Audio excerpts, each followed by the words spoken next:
Yo. What's up, fluffies? Damn.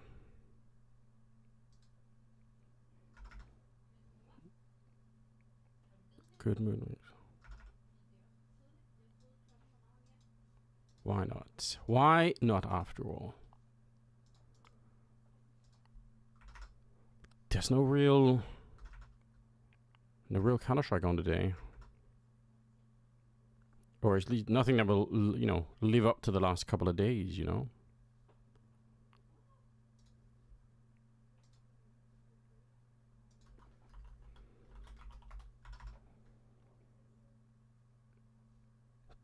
Twitter community, you're right.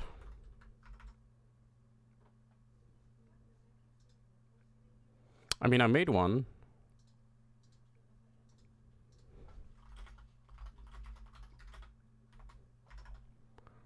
But I will tweet to the community so people know. Well, well, well. What's up, everybody? What are we going to do today? What are you guys in the mood for?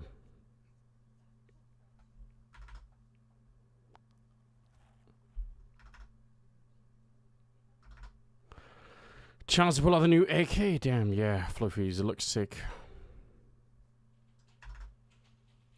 I kind of wanted to, see what was, I mean, maybe sitting down to look at a couple of maps might not be a bad idea. Even if it's namebots, yeah.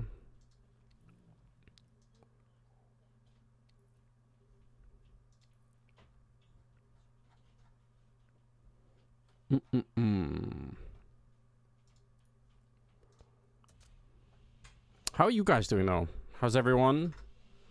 Enjoying like a break from the Counter-Strike madness? There's been a lot of it lately, hasn't there? I feel like it's been non-stop.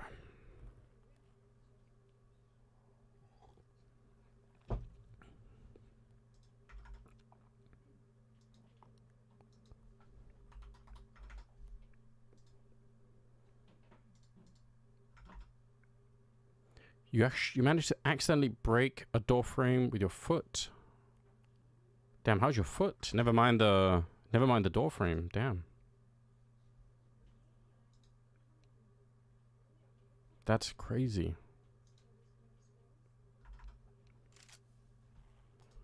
Hold on. That's not... Oh, there we go. It's like, where's the skin? But we're all good.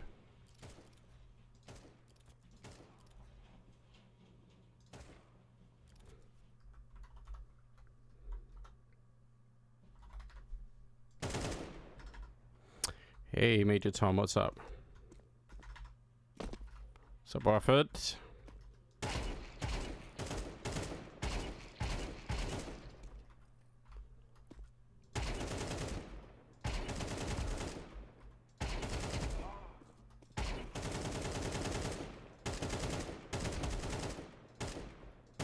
that what the pros do? I swear I see some of them like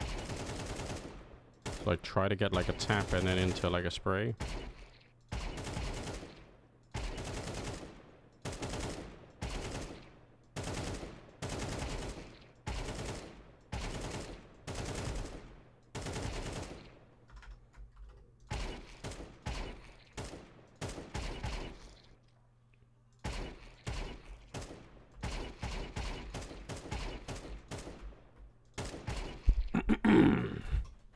Some do, yeah.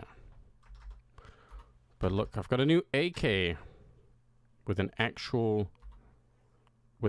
Anders sticker craft from Floofies. How crazy is that?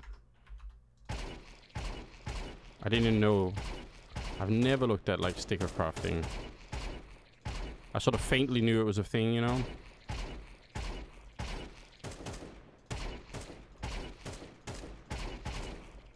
But that's really sick.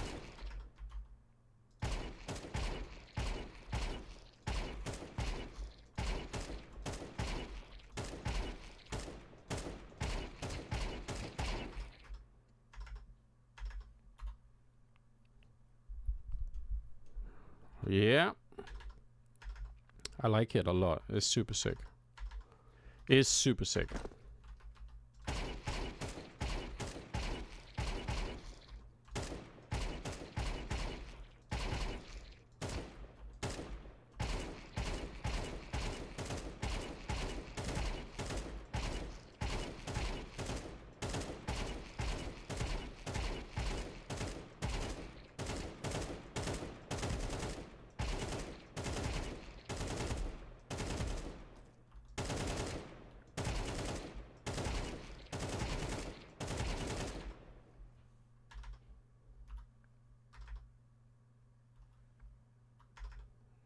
Hell yeah.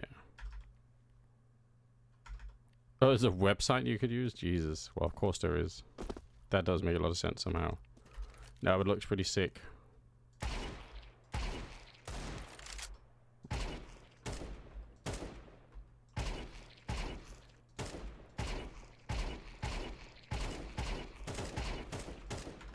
What's up, Beast? What's up?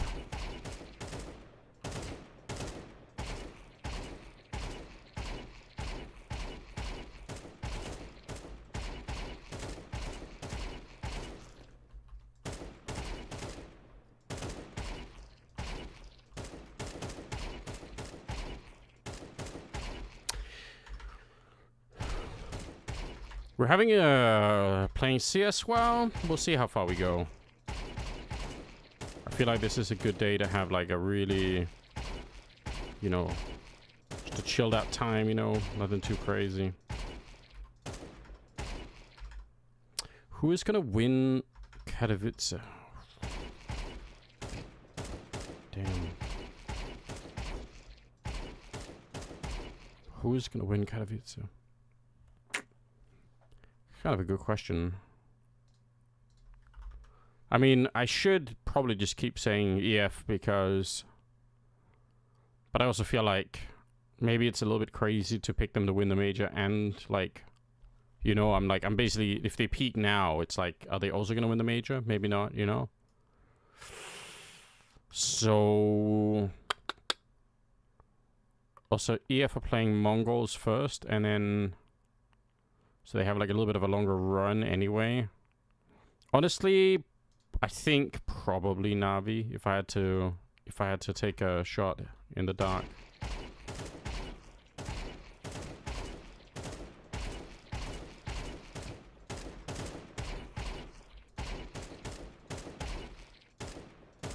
But you never know, right? It's part of the fun, right?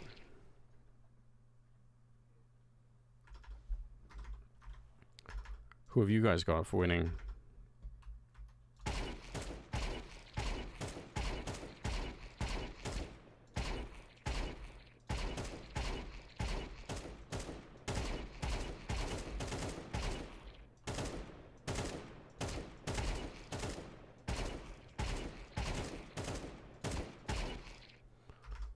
EF played sick against FaZe. Yeah, that was a really exciting match. It really was. But it's also one of those matches that sort of reveals... I don't know, it revealed a lot of different things, right? Like about strengths and weaknesses on all sides. Like, it was interesting for that reason. Is that like a chicken stuck down there? Why?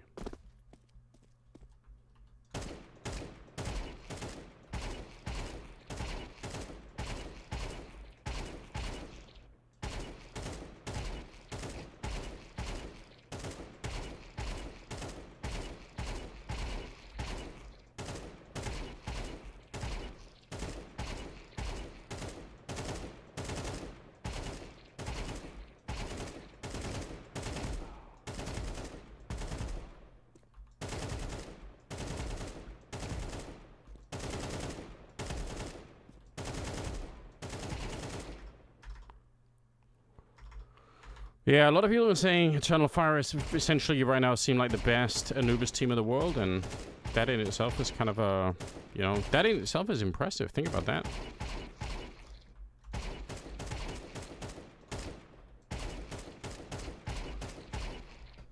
What's the sensitivity they're working with here?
Hey Dougie, what's up?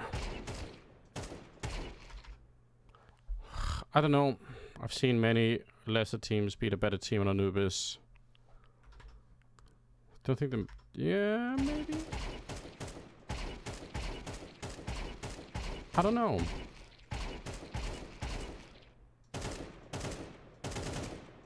It is an interesting map at the moment, for sure.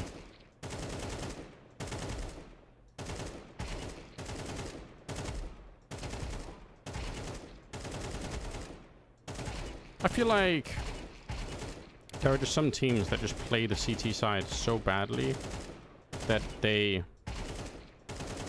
you know, they're just probably always going to have problems, you know?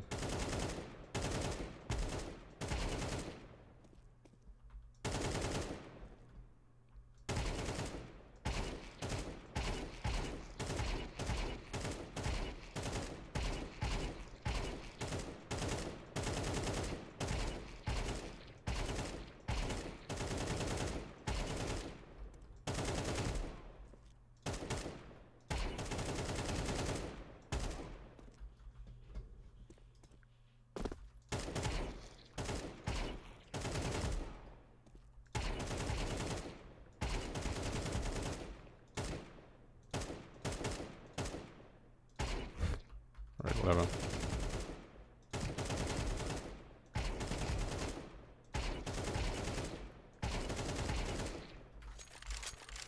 Yeah, I think those CT sides are, they're wrecking a lot of people right now. For whatever reason, you know? It's actually one of the things I thought that could be, I don't know. I'm never really sure. I'm never really sure what to do on these streams. But I think part of what I need to do is just to kind of like do what I think is interesting. I was, I don't know if it means a lot, but I was looking at Spirit on Nuke.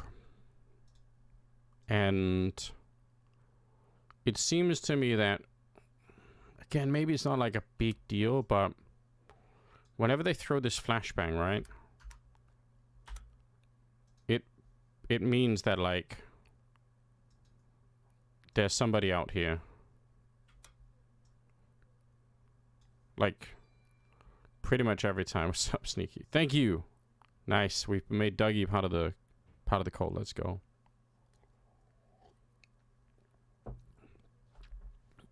Now, they don't throw it that much. It's just like in the last 6 months. But still makes you wonder, you know?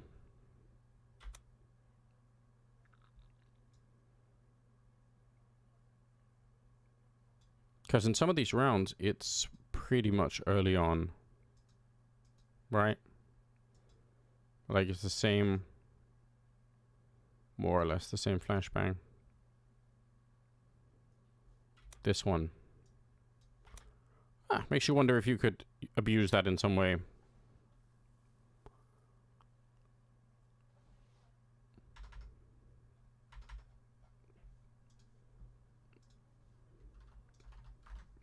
We'll see.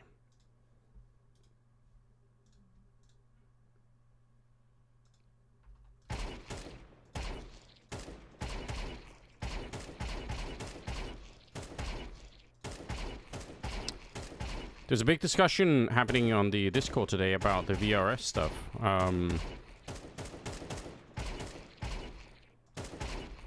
If you guys have any strong opinions.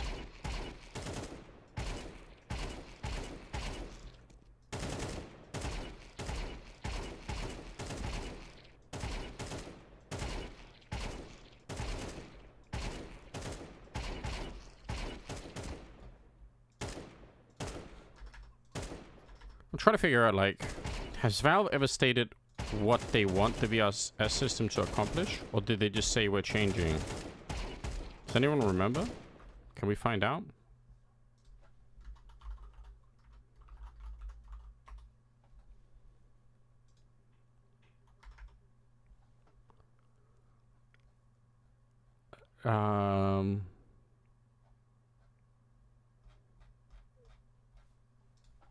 Counter-Strike VRS introduction. What if I Google that?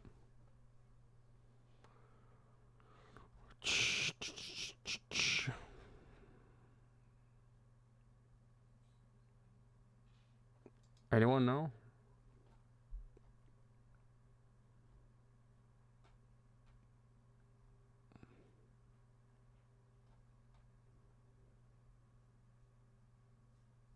Anybody got a link to the when they introduced it? If I search Counter-Strike Net VRS.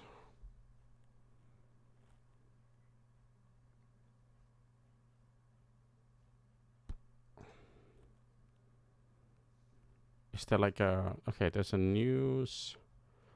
Season changes. The Armory.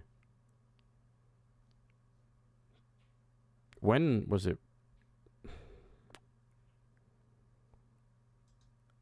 Open season, is that it?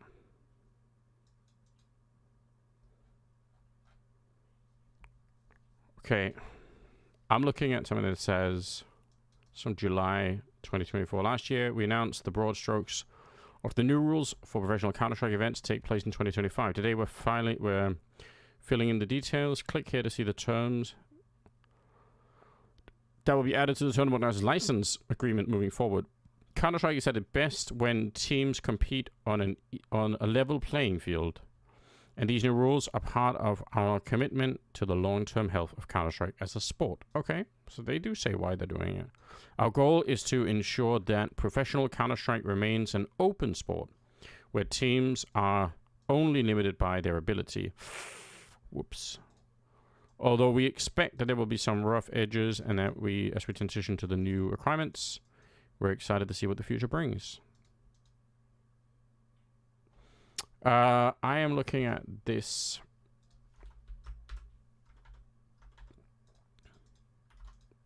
I'm basically just curious about like if they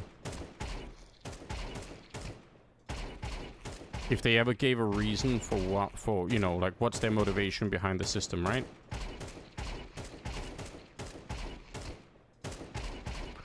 Because oh damn, what's up, Jonas? How are you doing?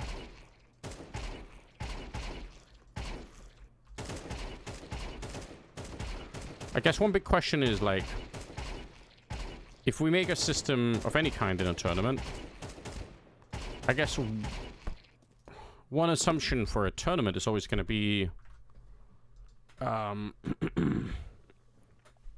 like one assumption for a tournament is always going to be that we're trying to find out like what the best team is, or at least the best team that's attending the tournament, right? And that's fine, but like it's not the only thing we're trying to do for a tournament. Like it's also an entertainment product, right? So we're trying to balance finding the best versus having a format that people actually want to watch, right? And I guess you also have to find like best within a certain sort of reasonable set of circumstances, right? Like if the best meant you had to play like 3 best-of-3 games a day for every team for like the first week, and it was like a test of like, can people even stay awake for like, you know, 12 hours of playing Counter-Strike or something, and you know, then are we testing like the best at Counter-Strike or the best at some other endurance thing, you know? It's just interesting to think about like how what's the goal of it. They say so, right? They say so. They want a level playing field, long-term health of Counter-Strike as a sport. I think that is very interesting, and I don't know how much people have talked about that, but that's a very interesting line. I don't think Valve put that in for nothing. And to ensure that professional will remain an open sport where teams are only limited by their ability, right? So what does this mean long term? What's the long term consequence if this works out? Like, they even accept that there will be some rough edges to smooth out or whatever.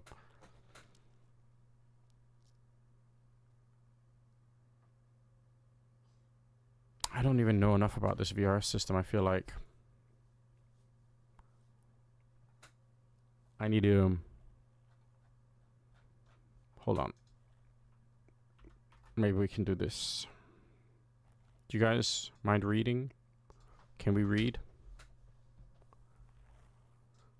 I kind of want to learn something. I feel super uneducated about this. Maybe I shouldn't be. Hey, Gooby, what's up? So, that I've been watching the stream 6 days and catch 31 out of 35 streams. Nice. Let's go. Let's go, guys. Yeah, I feel like...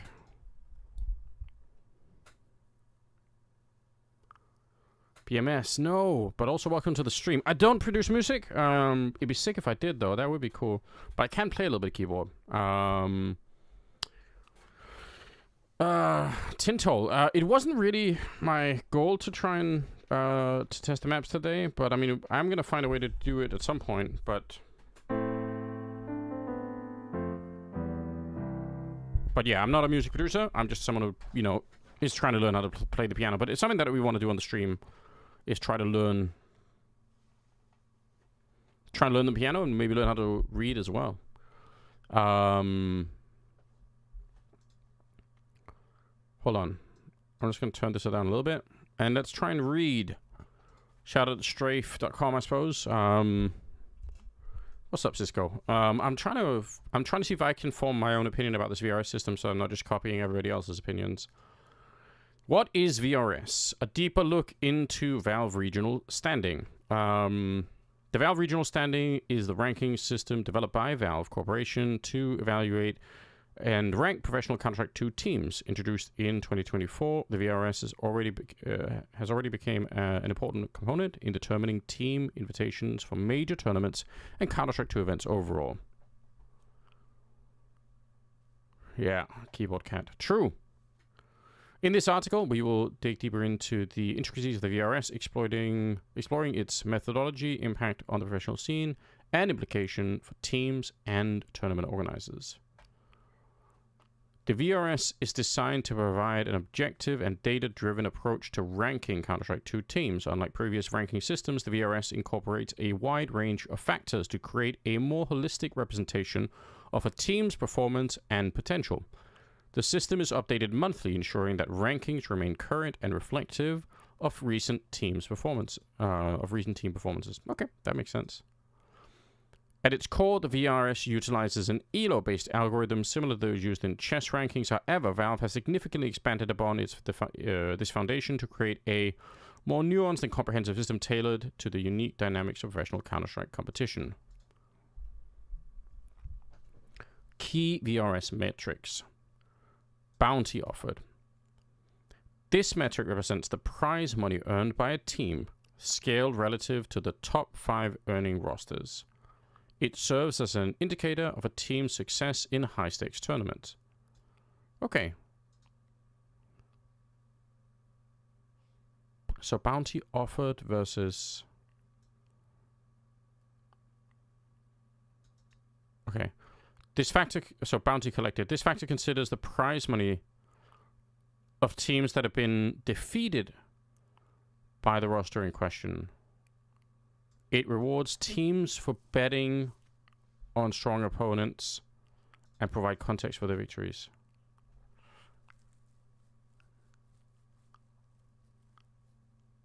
So, okay. That's already kind of complicated, right? Scaled relative to the top 5 earning rosters.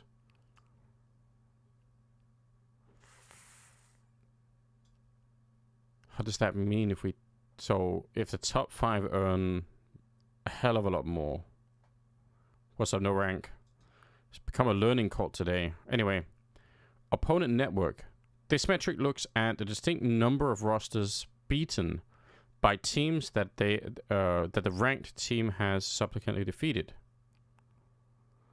It offers insight into breadth and depth of a team's competitive success. Oh, okay. So, broadly speaking, if you beat a bunch of different teams better,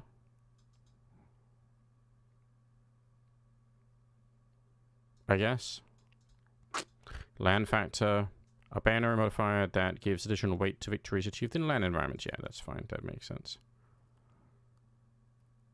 These metrics are not simply aggregated, but are subject to various sub-modifiers and calculations to provide a more accurate representation of a team's standing.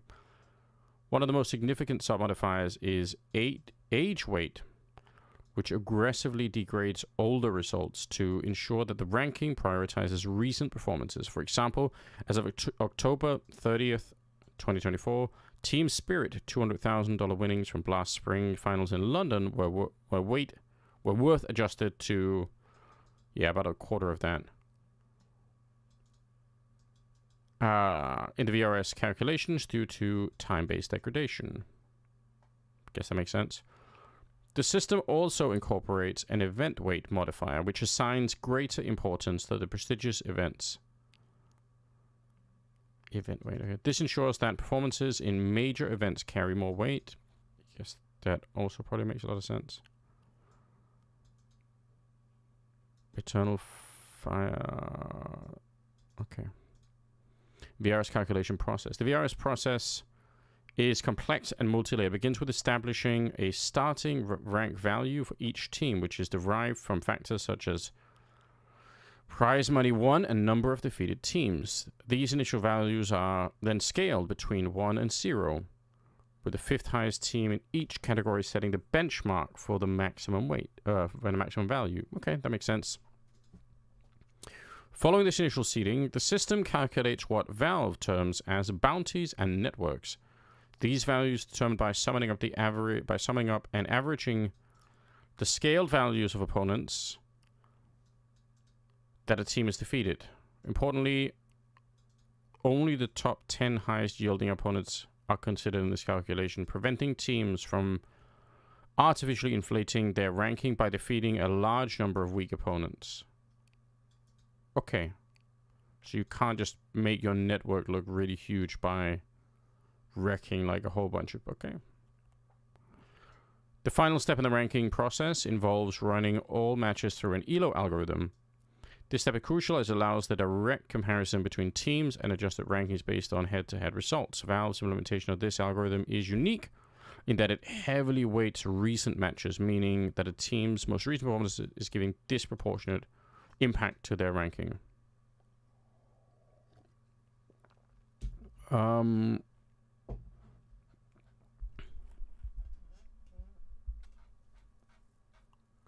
on, when is this article from? January this year. It's a pretty recent article. I'm just going to link it in the chat if you guys want to go read it yourself. Also, do not cheat strafe out of anything, hopefully. The introduction of the VRS has had far-reaching implications for the CS2 competitive scene. From 2025 onwards, the VRS has become the primary determinant for invitation to Tier 1 tournaments, including the prestigious Counter-Strike Majors, with only 43 spots in Tier 1 tournaments available through qualifiers in 2025. The vast majority of high-level competition opportunities are now tied directly to a team's VRS ranking.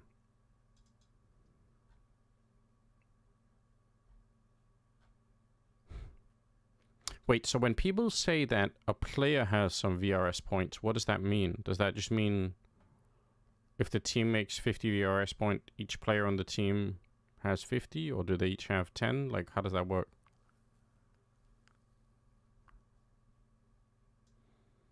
Another point of contention is the system's heavy emphasis on recent results. While this ensures the ranking reflects current form, it can lead to rapid and dramatic shifts in a team's... Yeah. I mean, true, but not as rapid as and crazy as the RMR, right?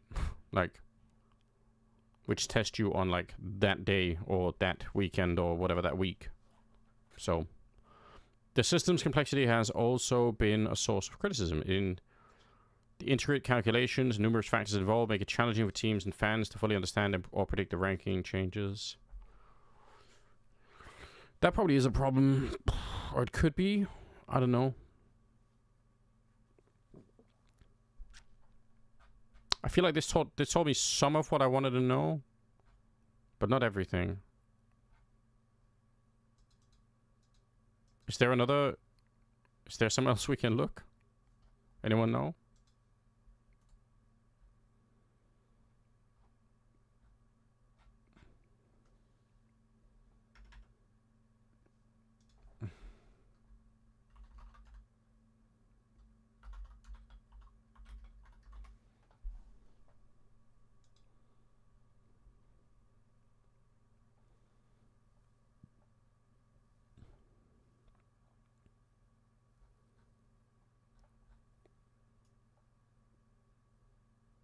Oh, there's a Valve GitHub page. Okay.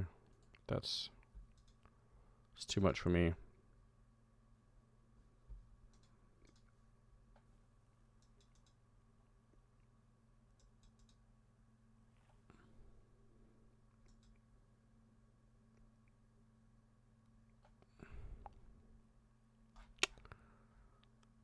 Damn, this is hold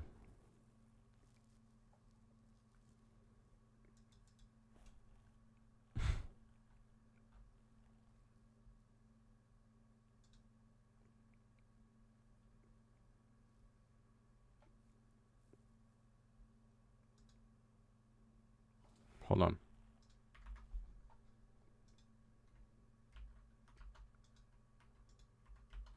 If we go here, what are we looking at? Global standing. So if I look at Spirit and look at the details,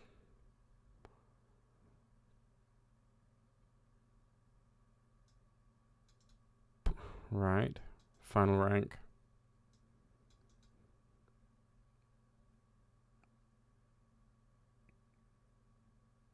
So they have some sort of head-to-head adjustment, which drags them down a little bit from their starting rank value, which is what we talked about earlier.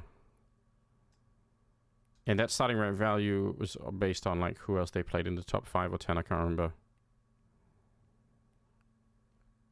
To figure out a roster starting rank value, the first average. Okay. Bounty offered. Bounty collected.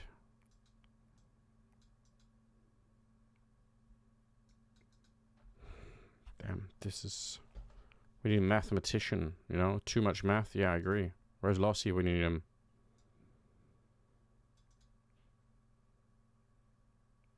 I was kind of hoping that...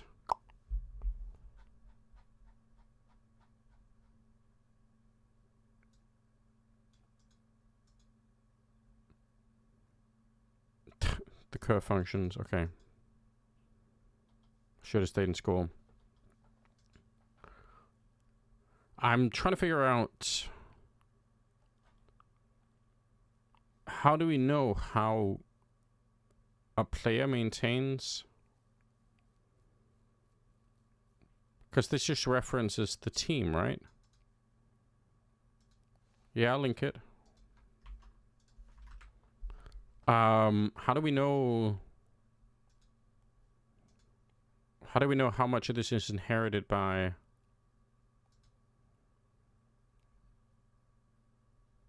Global... This one is the latest one. How do we know how much is inherited by... How does that work? Am I stupid? I mean... Feel free to say if I am.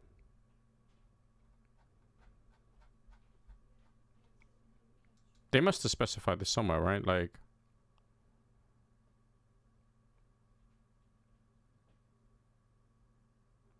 Job is figuring out about black holes with pen and paper. I can't do this. Yeah.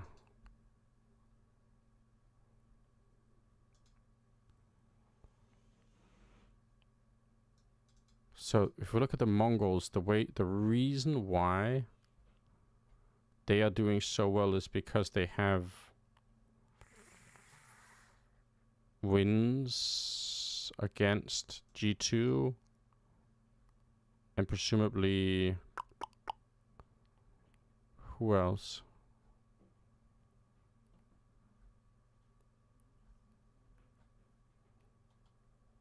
Eternal Fire Spirit. Even if it's a while ago, I guess, but like...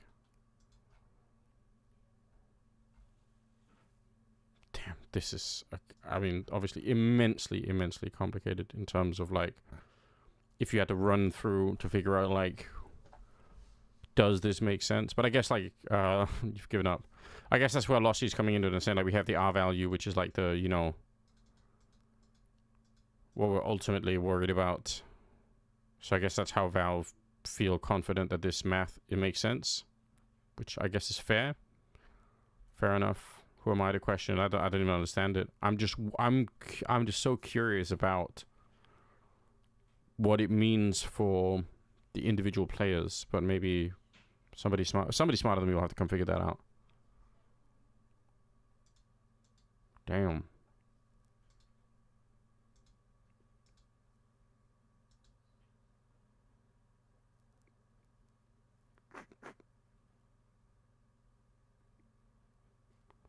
That is interesting.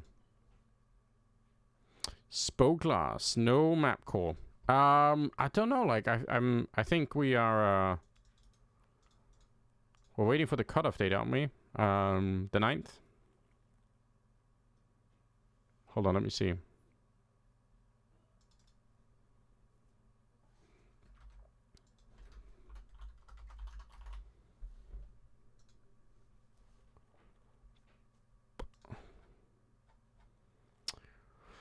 Where are we on the map core stuff, guys? Let's figure it out, okay?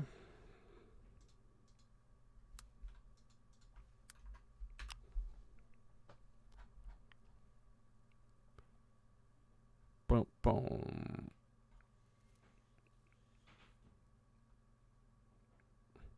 Submission deadline. Your playable maps must be entered by 9th, February 9th, right? Date for determining...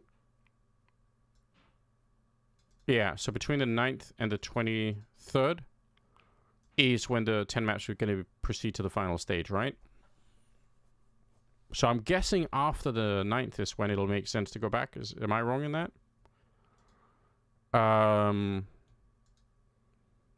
Like, I think it'll make more sense after the 9th, right? To go back and look at the 10 maps then. Because we did all the other ones, basically, right? Am I hopefully somewhat correct in saying that?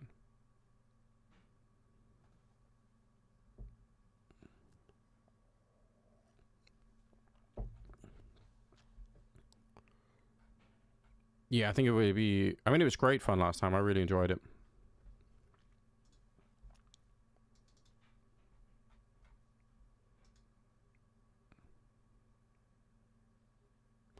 No, the maps in the current pool are sick. Like, for sure.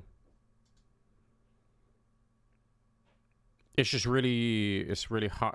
My only fear is that if I start playing some of them and not others, I'm gonna have like a warped view of, you know, of the whole thing. That's my one fear.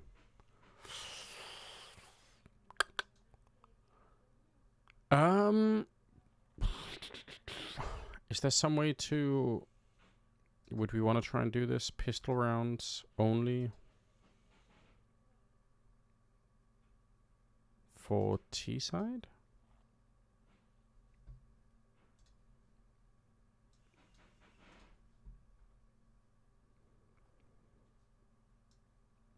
There's very few rounds in the last 6 months where they've ended up throwing a Molotov here.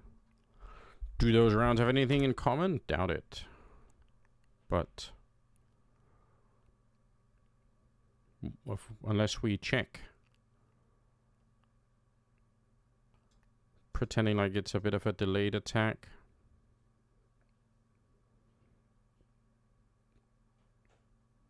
Kind of the same.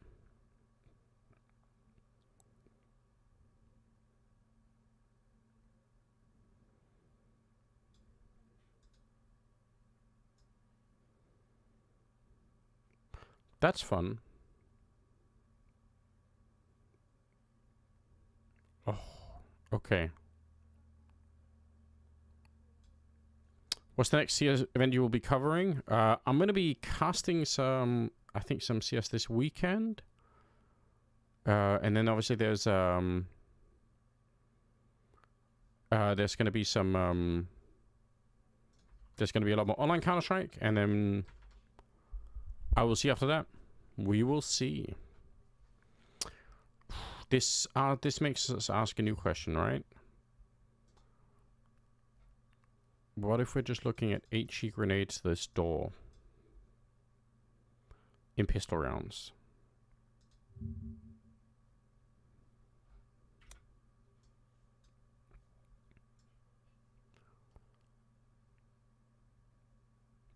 We have quite a number of rounds to look at.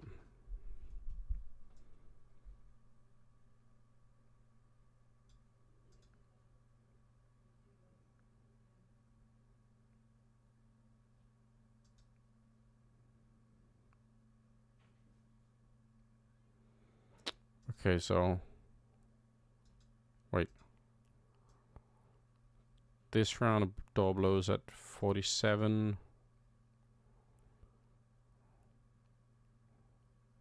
This is way later.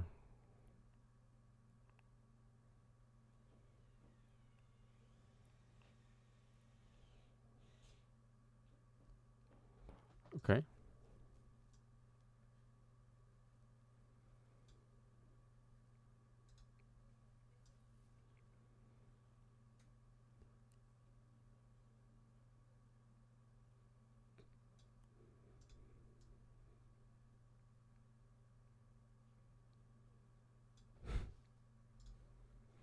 For some reason, my monitor really doesn't like it when I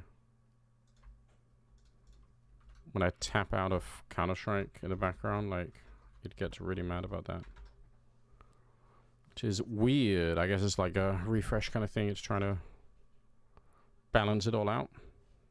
We'll get back to it. So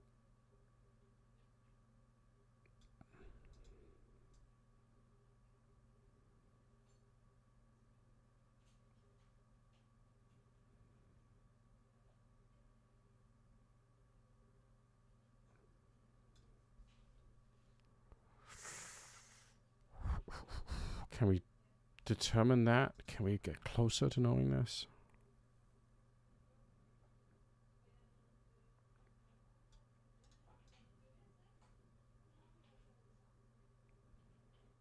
This is also pretty early.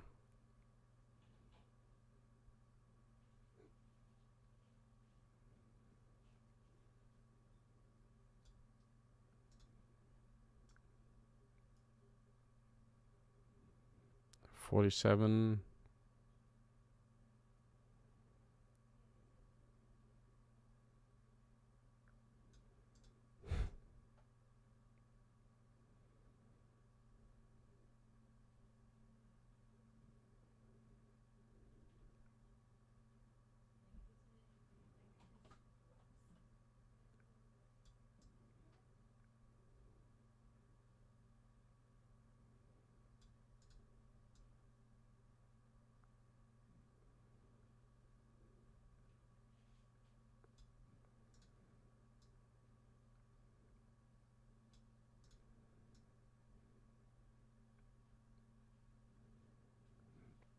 Damn, it's hard to know, isn't it?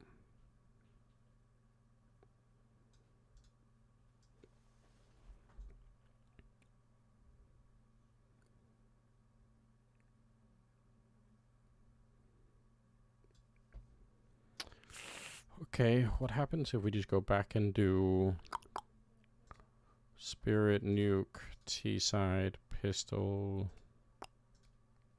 for the last 6 months? The problem is when just do pistols, it's not the most data in the world, right? But we do have some maps, some rounds. 21 rounds.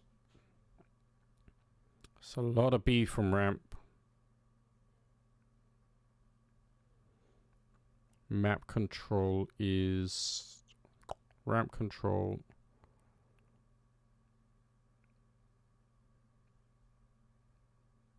Utility, A-side smoke.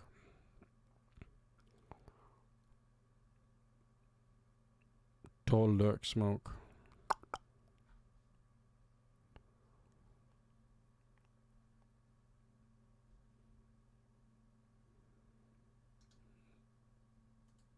Yeah.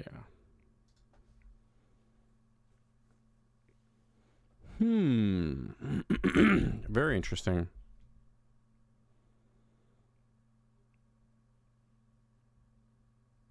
They do go lobby like an enormous amount of these rounds. And that's what's masking so much. It is like so hard to figure out what they're going to do next because of that. Like they are... What's a reasonable... They are drowning out their next move based on having so similar openings. Is there any way you could beat this. You can't really know it by the hot grenade. Oh, sorry, the secret squeak grenade is what I'm trying to say.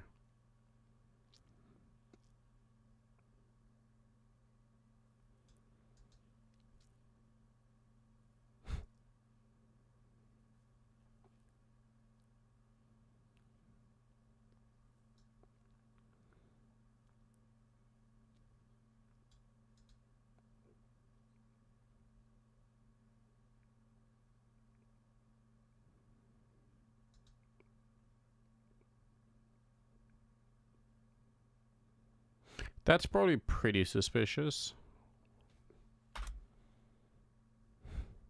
Guess is gonna be that if we went back and said Molotov to...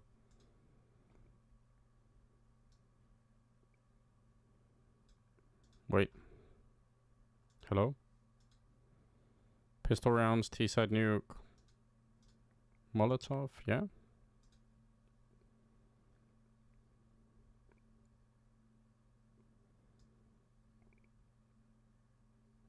Sup, Gaming Paul. Wait, am I crazy? Was that round? No? Maybe I am crazy. Okay. Which round is this? That's a Molotov, right? How come we're not counting that? Data people.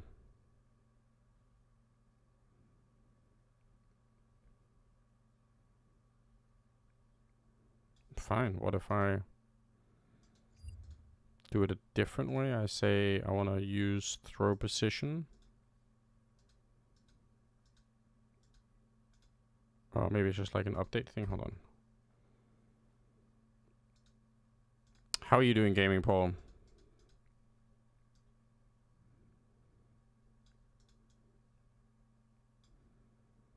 13 rounds, 11 rounds.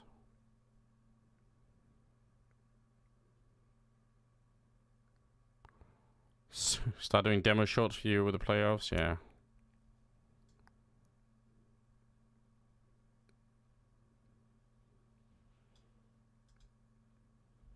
Okay, so that's just the only time they've ever thrown that Molotov. Wait, was that even meant to be thrown then? Maybe not. I actually think not. I'm guessing Chopper missed through that. That's a wacky...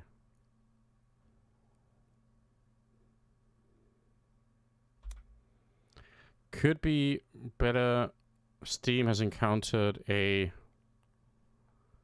disk write error for Slay the Spire, so now you can't play it. Oh no.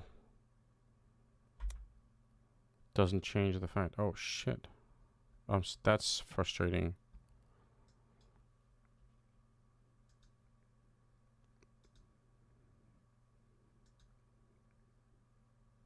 Wait, it happened again. So is it not a mistake? Is it just Chopper who's like ad-libbing it as he wants? Okay, it happens quite a bit. Guys, that's like a bunch of rounds. Line some ointment first and chant something under my breath. Nice. I think that's actually a good idea. This is an interesting pattern. Maybe? Am I crazy? Are you guys crazy? Are we all crazy?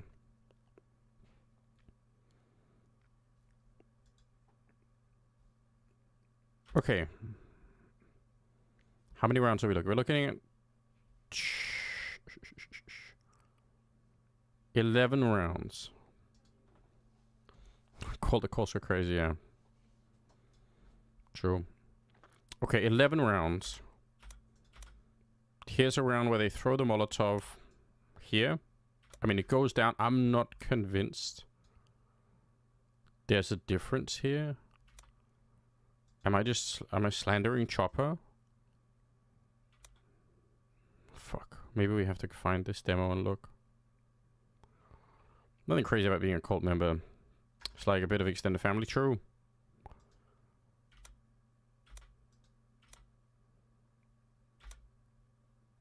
But, wait a minute, stop. Okay, count with me. 1, 2. Nope. 3.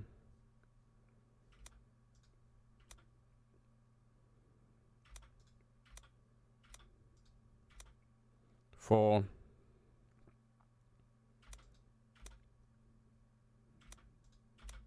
5. Damn. That might be worth knowing. There's... I mean, again... Where the fuck is Lossie? Where's our statistician? What does it mean? Like, I mean... My non-math trained brain would say... We have a correlation of 1-to-1 between, like... This Molotov being thrown... and Spirit going ramp in their pistols. If you know that, that is a lot to work with. Because in the other pistol rounds where they throw Molotovs from here, if they throw them here, it's no longer a B ramp play. Let's see if we find the other rounds. Okay, this one it is...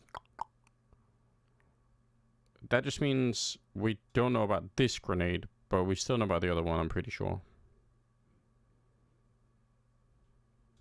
But that is another good way to cover it.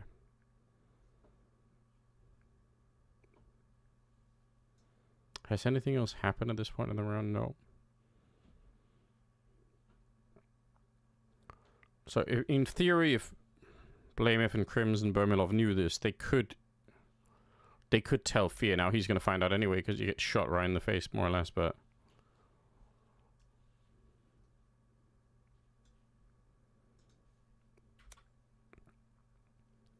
Molotov goes here. And they go for it. Molotov goes there. They would have gone for it, but they just ran into like a lot more... We knew they would have because otherwise they wouldn't have thrown this Molotov. Molotov goes here. They go for it.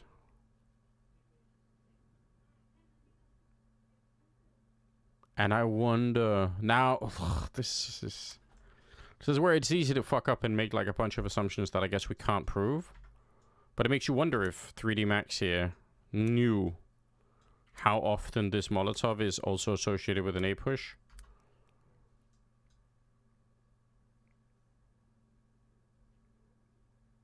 And that's why they're pushing in. And probably should have won the round, but instead they just get shut down because whatever. Again.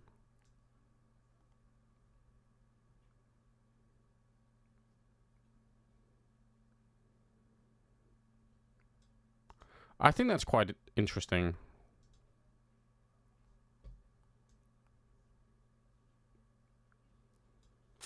Vondas. What does proof matter? Basis speculation better than reasoning? Yeah.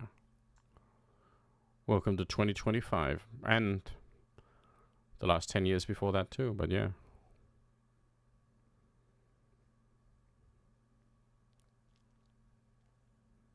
I think that's quite interesting. The problem is if we expand this search to include none... I'm guessing if we say full buy versus full buy, it's going to be a stone mess. Because we're going to have so much data.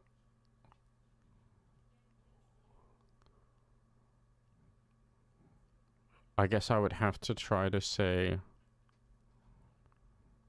I'd have to try and say, I really only want to look at... Wait. T side. I only want to look at Molotovs that land here. That's still like 90 rounds. Fuck. And then I want to know...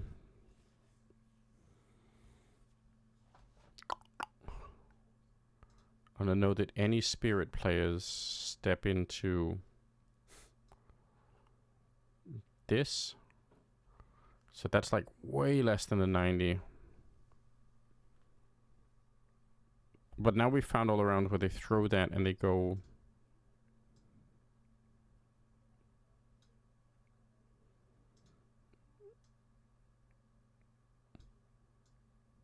No, I don't want to know the B-bomb side. I guess we can't easily do that.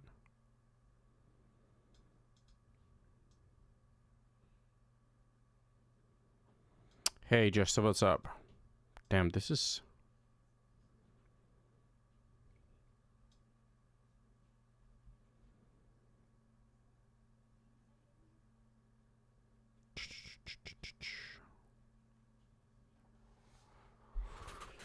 Just got home from work, another long day, damn.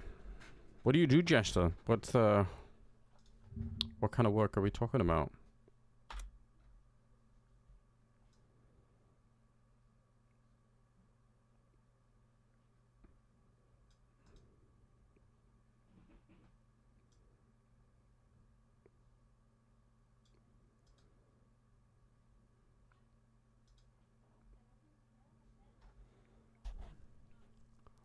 AV engineer, okay.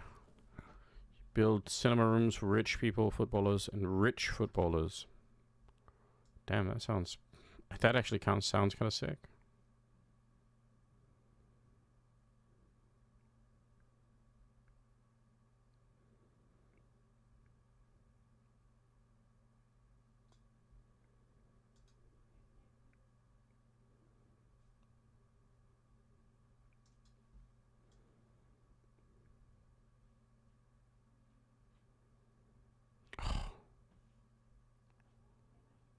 Look at Magix.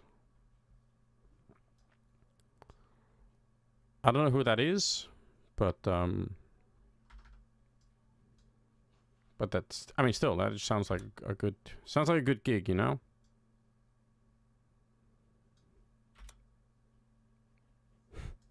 Look at this move from Magix.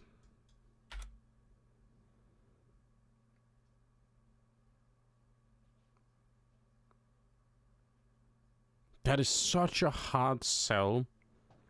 Look at what a hard sell this is for a potential A rush. With 4 people being outside and Suntix being in here.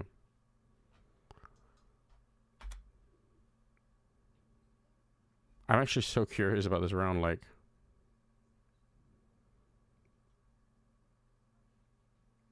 It's interesting to me that they walk out here. I guess they are hoping that they're going to catch somebody.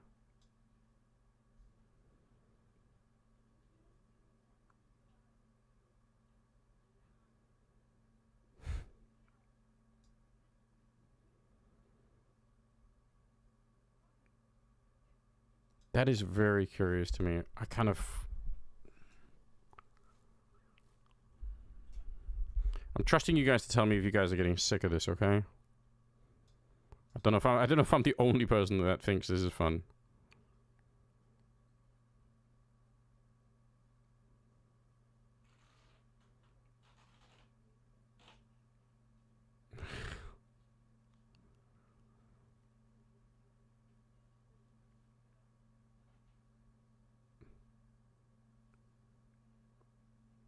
Hard to watch on Nuke, yeah, maybe.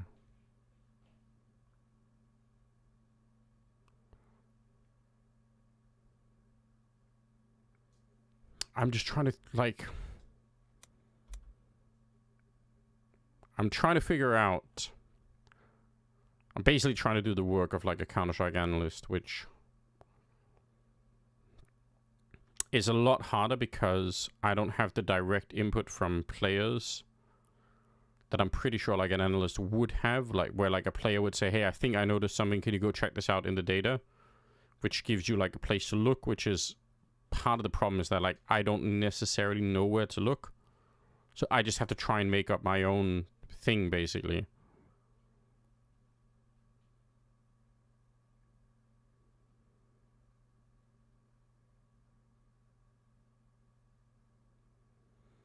I could go, yeah.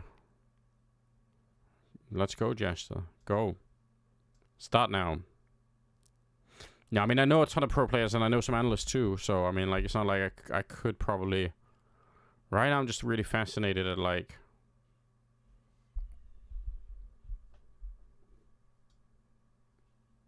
He's offline? Well...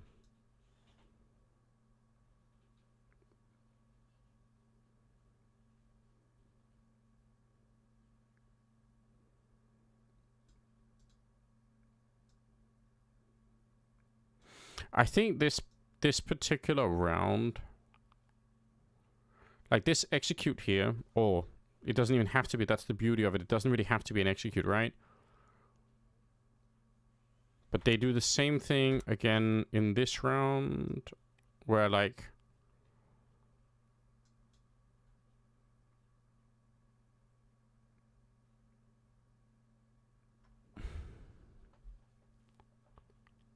You think the call could pay his buyout? That'd be something.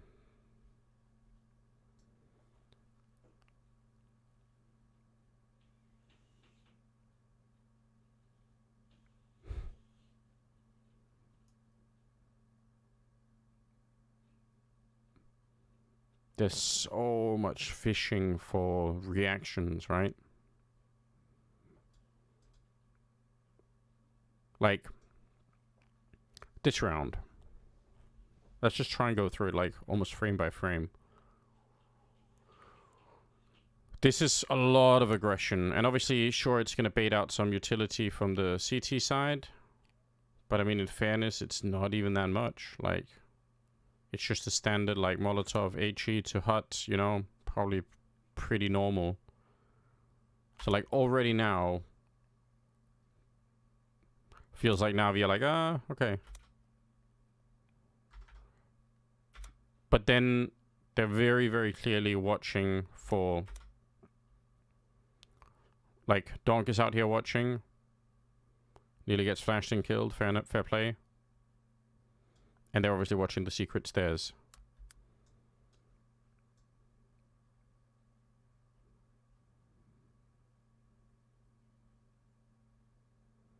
And then what's the follow-up? I mean, kind of sucks that the round plays out this way because... But yeah, Navi decide, hey, we haven't heard anything since these grenades went down. So we're going to check that grenade outside to see... And we see a couple of people, and then we die. And then Spirit.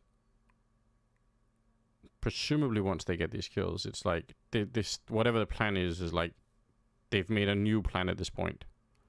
It's a good plan. You get so much control outside, you might as well.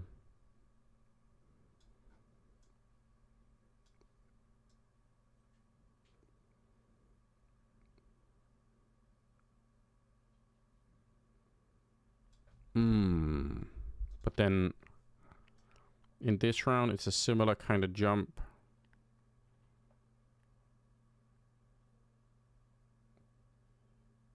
And Shiro runs there with an AWP. So that's why they're not blowing open the door.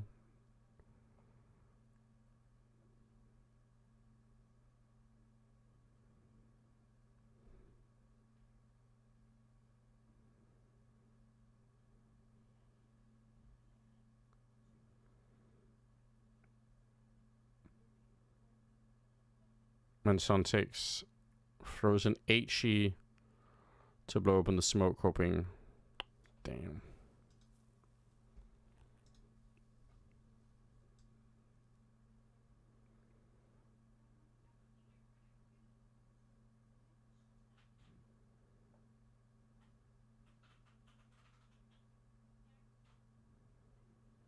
This is all in the same Navi game. Let's just find another round where Suntix or Magix does that trick.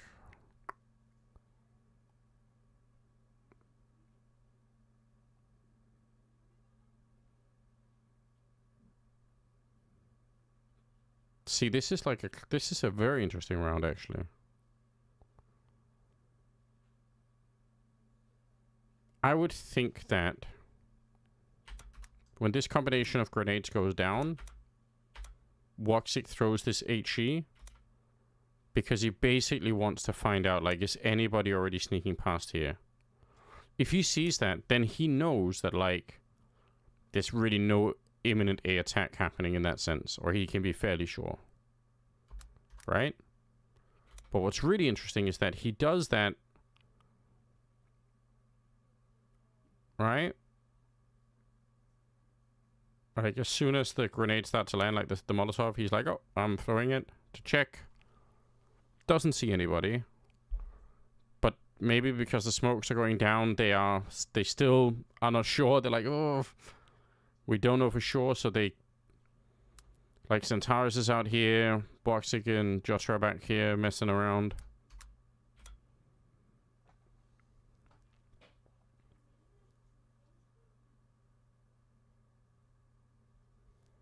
Okay. Here we have it again.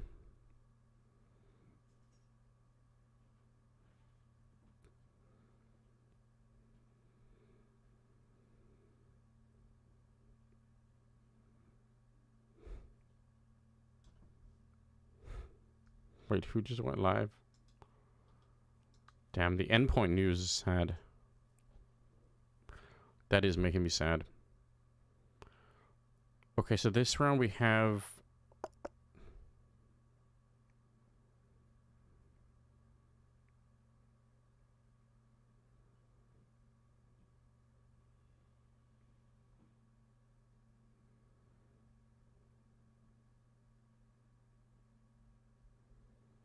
Okay.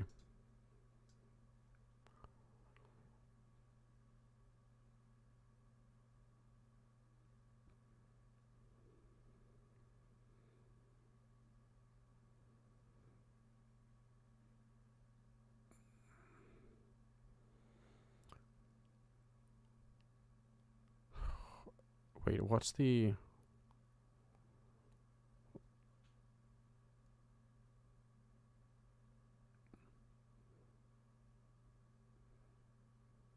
What are they doing in this round? Heroic.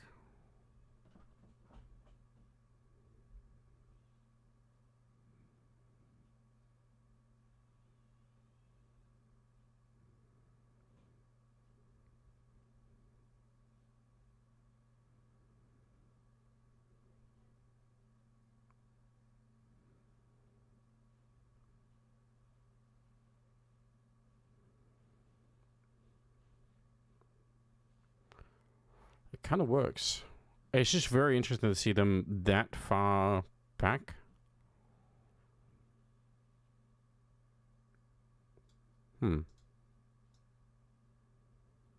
Same grenades. This time they have a big advantage of having X-Floud out here, which should allow them to rotate into the A-bomb side a lot quicker.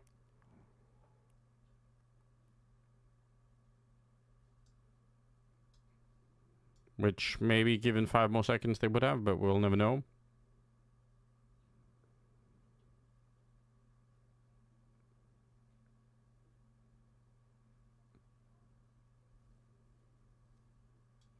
Okay.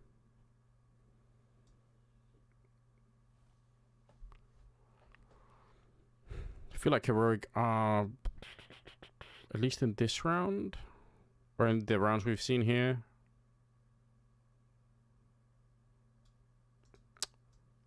that chopper waited for X-Cloud. Yeah, true. I wonder if that's like a thing where because X-Cloud isn't playing here, like that they haven't encountered him in that position yet. Like they probably know that it's like Linus and Youngster who are playing on the site. So when they don't see a rotation coming in from Mini, that's just immediately like a sign that something is up. Pretty good macro read, yeah, it is. This is why, like, in a way, this is why, like, no matter how much time we have on the desk, or especially if you're a color caster, like, trying to convey this information is probably like, you're so wrecked trying to process, like even if you see what's happening, which I'm sure, like, you know,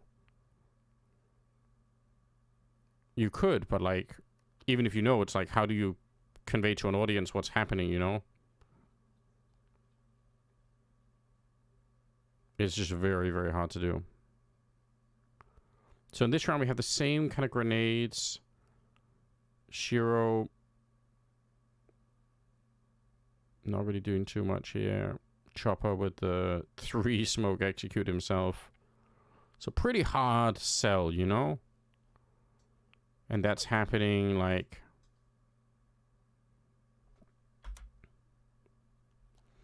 Because the rank and file esports fan doesn't give... maybe. I think it depends on, like... I think that a lot is going to come down to, like, how this information is packaged. It's kind of one of the things I'm, like... I'm trying to really put my brain to work at, like, how can we explain some of these things to people, you know? Like, can we make an effort to like, do a better job? Even if it's not on the desk, just for me as, like, a... If I had to make content out of this. Because obviously I'm not, like... In a way, this kind of isn't content, like... I mean, it might be content for us who are watching the stream or whatever, but, like... In general, it's not really content to watch me, like, you know, rewind a demo, like, 100 times to figure out, like... You know, what might be happening. But even... I think even nerd shit you can package into, like, some really cool shit if you wanted to.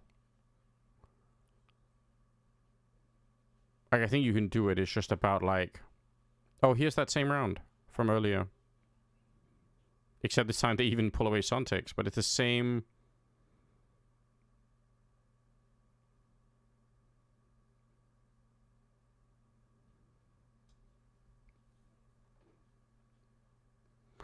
Yeah, you need an area. I mean, I have, like, one of the things that I wanted to look for, right? This is just something that I was... Right. If you go to Eternal Fire on Anubis, don't even need the last just 3 months with, let's just say, all buy types on the CT side.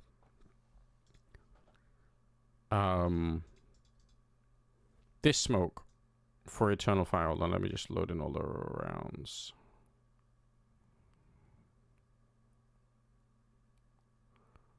Right. Don't care about these. So when Eternal Fire throw this smoke,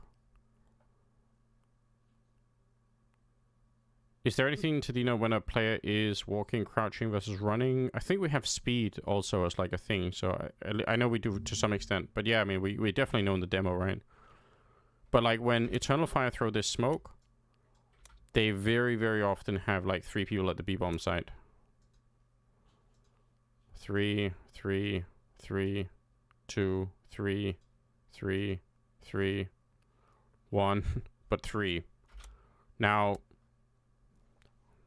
if we were making a story, right, like I think I could find a way to just explain this in like a much more like a, you know, this is like chess, this is like, you know, this is essentially... This is like wartime tactics, right? Like it is like covert information, essentially. This is what it is, right? Like, yeah, I mean that you'd want to figure that out, right? Like, but the thing that's worth knowing here really is just like the stats alone is like, if I'm an enemy team and I see this going down, if I'm in position to do something, right? Like if I have right now, this team has like a default that's leaning... Well, it's just pretty much a broad default, but if instead you had people in this position already to kind of go, then maybe you just say, oh, fuck it, like, we're doing it, you know? But yeah, maybe there is a stronger correlation even where we say Woxic is... Because we know that Centaurus is playing middle, Jota, I think, is anchoring the B-bomb side with Maja, and Woxic, because he's the AWPer, is pretty much the all-round player. And Wakadia is anchoring the B-bomb side, right? So we kind of know that about them already. So we know Wakadia is always going to be over here. In the rounds where they're 3, it's almost always going to be presumably Woxic joining them, right? In this round, it's 2. And the reason for that is that Jota is just over here to throw some smokes, really. Like, and so even this round where they were... Even in this round that I counted as 2, they actually are 3. Because Jota is just throwing some grenades over, so the correlation is even stronger. What about the other one, where they're 2? Okay, so this is the round, and again, like, the reason why this is happening here is because of, Woxic trying to open the middle, right? Wait, which round? Oh, sorry, you can go further back. Not only are there 3B, but if there's smoke, you can see Woxic's holding con. Wait, hold up. Go back. I want to see what Woxic does when they get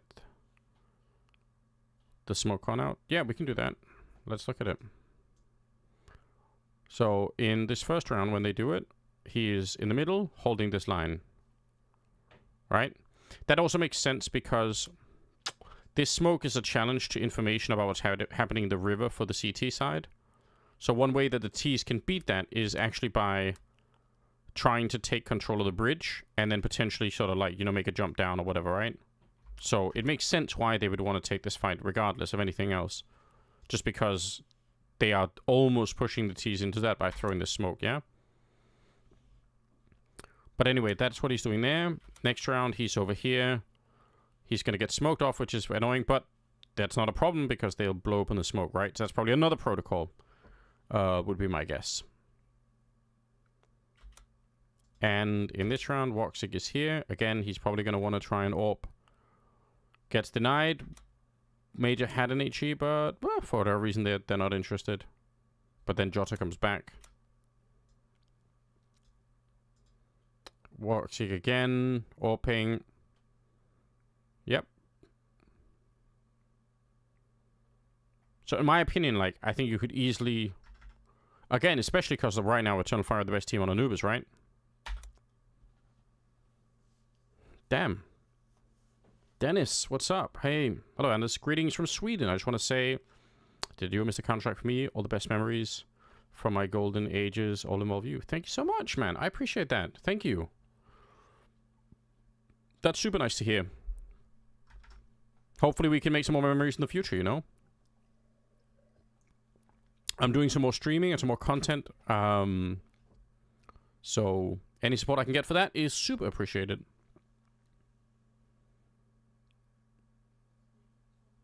So again, they blow open the smoke. And remember, all of this information is from that one smoke. Isn't that fucking crazy? It's not usually this easy, and... Like, you just saw what we did with Spirit on the other map. It's usually very, very hard to find these kind of correlations. This is also fun, because this time they throw the deeper... Yeah, so this time they throw the deeper smoke. And by the way, just as a by the way, you can smoke this, or you can smoke this back here. When people throw this deeper one, the Ts will always peak. They will always peak if they throw this one. That's not just this team, that's any team. Because I spent so much time wondering about why the fuck they throw different smokes. But they throw the other one because they are ready to peak. So, like, that is always going to be the case.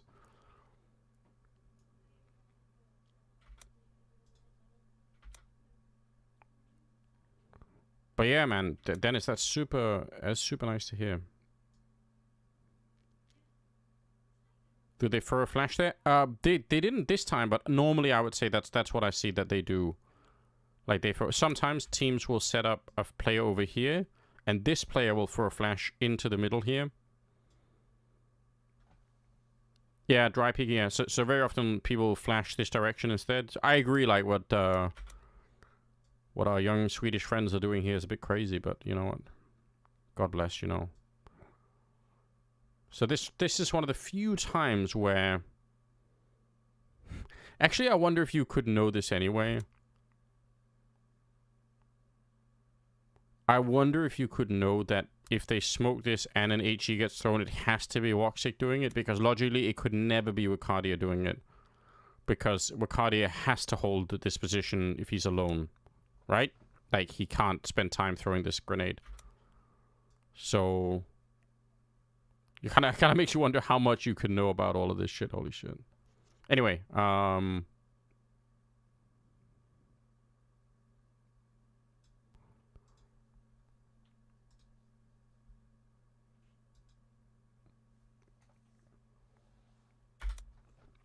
wonder what read they got that got watched to the pulled into A. In this round, one, he doesn't have an AWP. Maybe that's a big difference. Is that he just doesn't, yeah. So that might be part of it. Is like he doesn't want to run down and take this position. But then you could even, if you guess that, if you know he doesn't have the money, then maybe you already, you can build on that, right?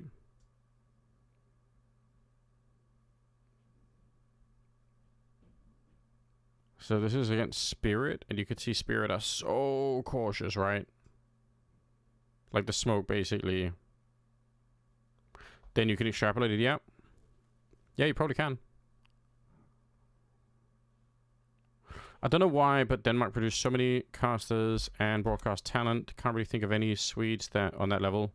Devilwalk have done some projects, yeah. I don't know, like there have been in the past some really cool, there are a lot of like really cool Swedish people. I think maybe they just all end up doing it in Swedish instead. But yeah, I mean, I don't know. That's a good question.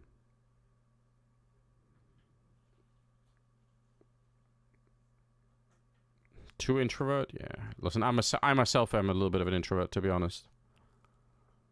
But not when I'm shouting about Counter-Strike. For some reason, it's different. Okay, so this round, Woxic the same. Woxic the same. I think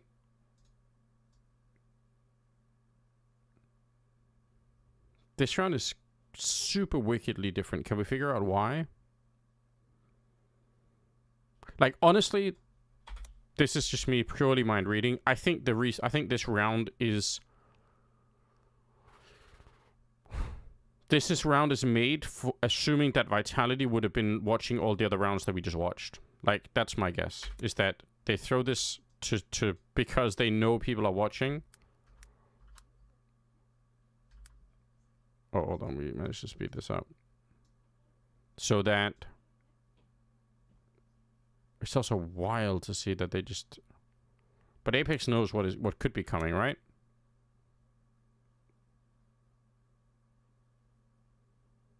Yeah, and it's even possible that Vitality actually wanted to do it anyway. And I guess like hearing the charge in the middle or whatever. But that seems like this round actually seems like the collision of everything we just talked about, in my opinion.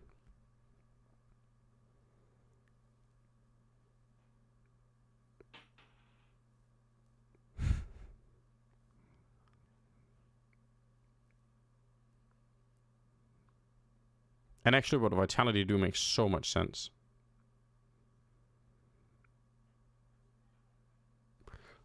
Damn.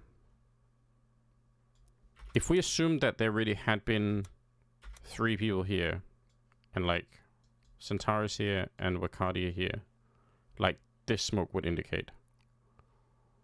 What's gonna happen when Robs and Cyru run here and try to take all these fights? Right? Like all this stuff here. It's gonna do even more than what just happened here, but like it's gonna cause a massive rotation, right? And then they have the bomb out here. Which is, again, like... It's super smart. I guess like, I think Apex is basically listening, and so is Messi and Flames. Like, they are waiting for somebody to, like... They're waiting for the sign to run, you know?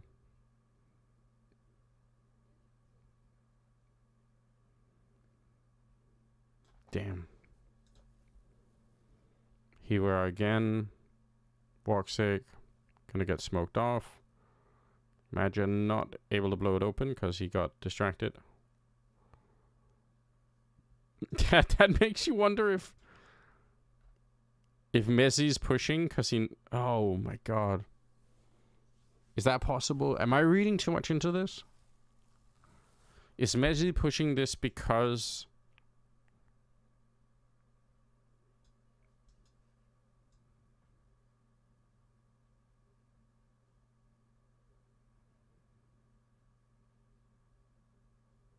Could he know the timing? When that smoke goes down, he knows that there's a really high chance that someone's going to try and blow open the smoke for Woxic.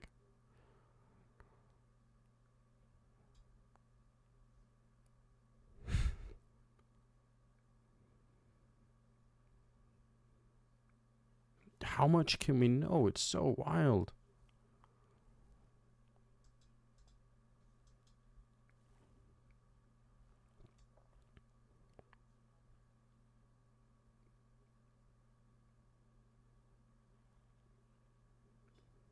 I know. Yeah. It's rough, isn't it? Why did he? Why did he have to be like that?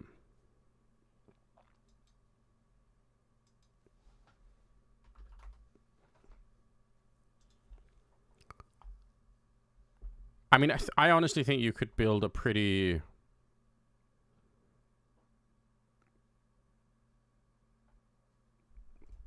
I think you could build a pretty exciting, you know, war kind of narrative. What's a good hook for a narrative like this?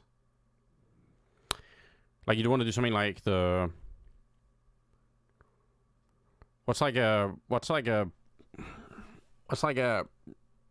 new way of saying, like, you know, the pen is mightier than the sword. Something about, like, you know,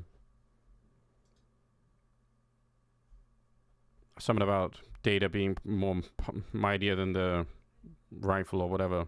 Some shit like that. There's probably like a million cliches we could tap into. Knowledge is power.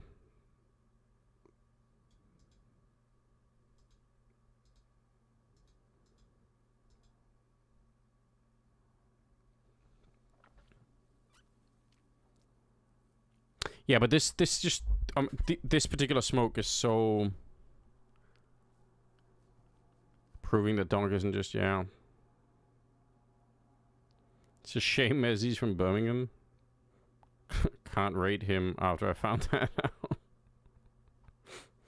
Damn, we've got British class politics coming into it now. That's rough. That's one thing the British just can't escape, isn't it?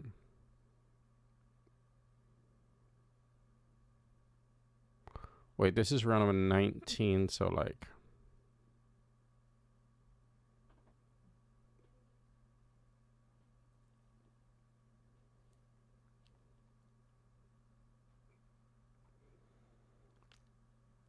Is Messi that large?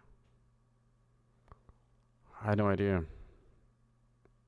I mean, I've already met him. I just don't remember him as being super tall. But I do a terrible job at remembering human beings, so...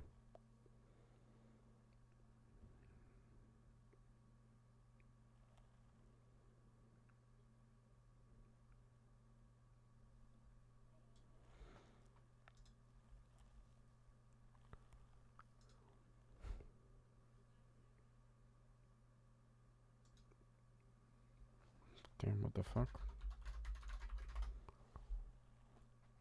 I feel like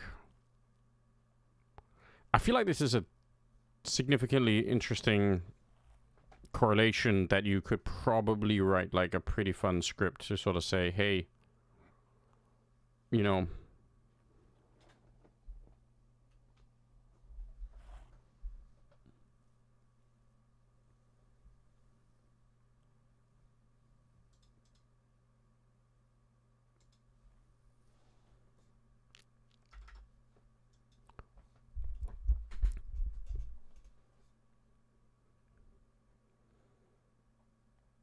maybe the hook is just something like, how much can you tell from one smoke?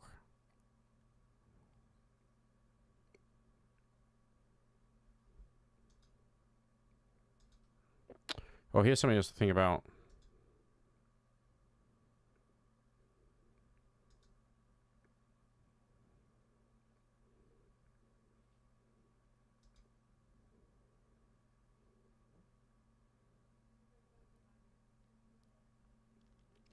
Like, Centaurus throwing this smoke is also such a sign that he is... That obviously Woxic is not holding the angle, right? I mean, it's kind of self-evident, but... Like, Centaurus throwing... But, like, in the rounds where Woxic is with him...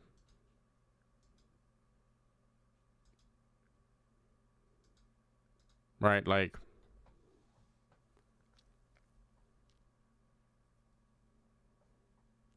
Since 2017. Damn.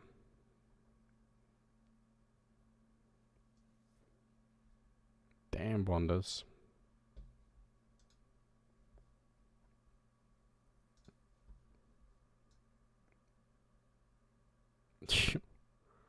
Been addicted to Counter-Strike.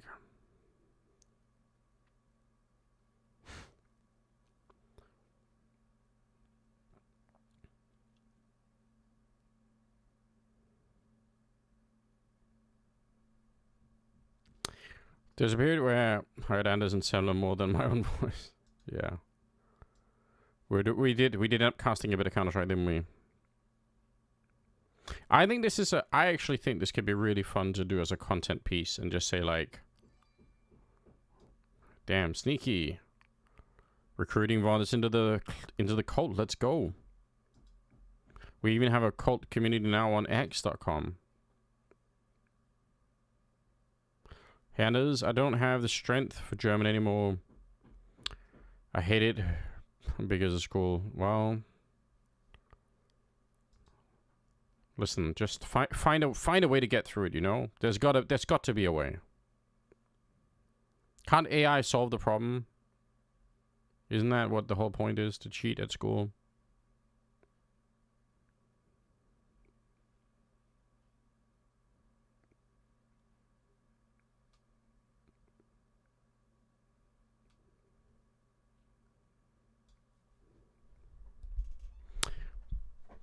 Again, it makes you... I mean, they were already going this way, but when they see that smoke going down, do you think Spirit are pretty much like...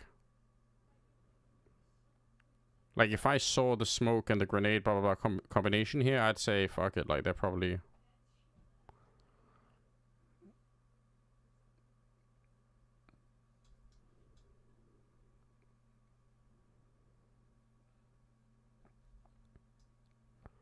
Probably worth going for.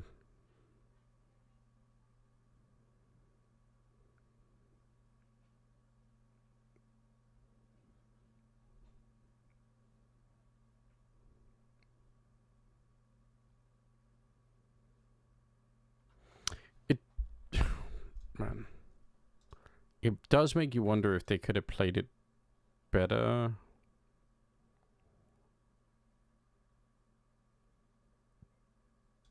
Who was playing the...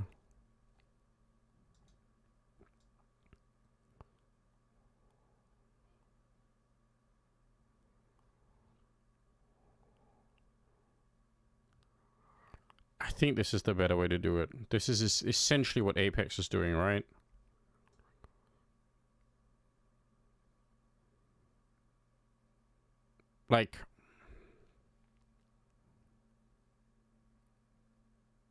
Like Jocko is even selling the idea that this could be like an A split,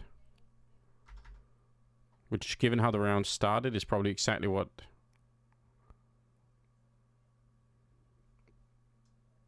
But then again,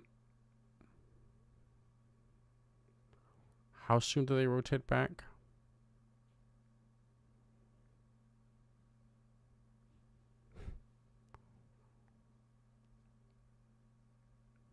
Like, it makes you wonder if...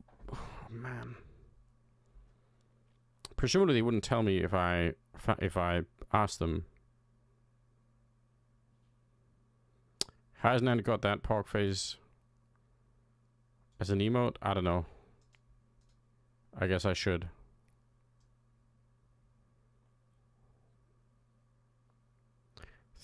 $3D Max is positively surprised. Yeah. I know. We need to do more, you know? We need to do more on the emotes. I just don't know how to do any of it myself, alright? I'm kind of a boomer when it comes to Twitch. I low-key love this. I would say this is something like an A fake.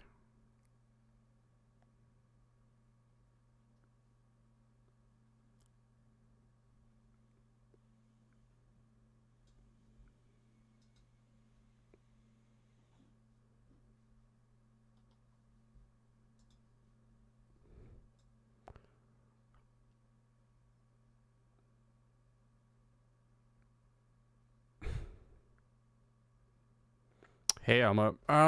We're trying to see if we can dive really deep on one particular smoke from Eternal Fire, but I'm constantly a bit worried that I'm diving so deep that I'm like, you know, I'm like overreading the situation a lot.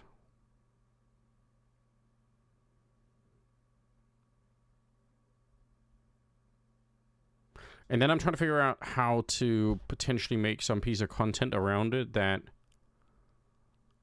I just think could be really worth for people to kind of like understand, you know?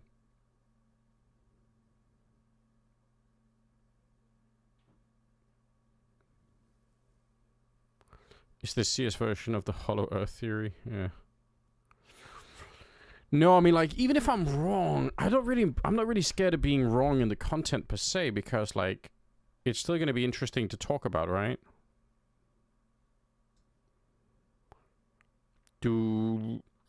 This is against phase? Do phase react to this? So the smoke goes down, Rain sees that.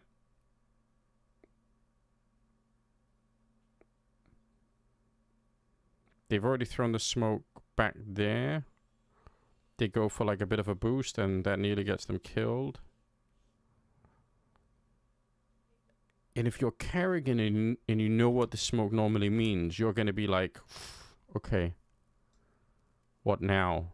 What's the next bit of information Kerrigan's going to get?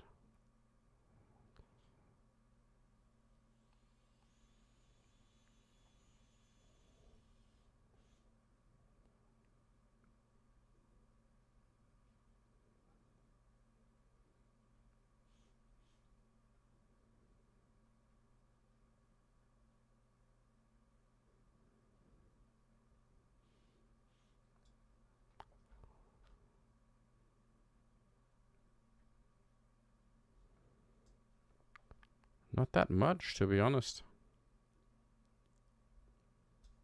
Does he really know anything at this point? They've started a bit of information in the middle.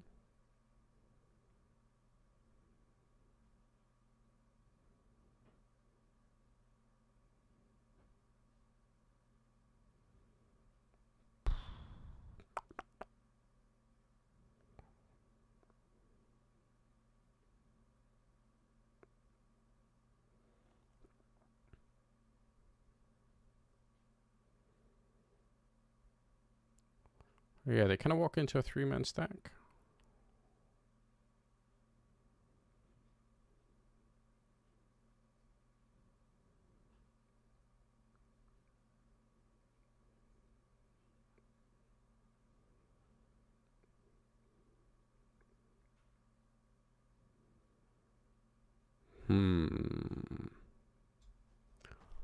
Okay, anyway, like, I think it would be fun to just, like, sell the story about this one smoke and then just kind of say what are the consequences both for, like, the team that throws it and for the teams that they're playing against.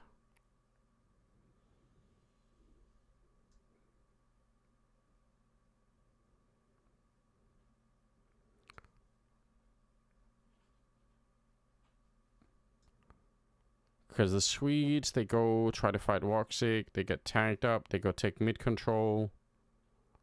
And I guess they don't... They must have heard this, right? So, like, xCloud knows it and he smokes it up. But that smoke fails. Right? Like, that's presumably meant to go back here. So the failed smoke is what kills Sunpius. Yeah.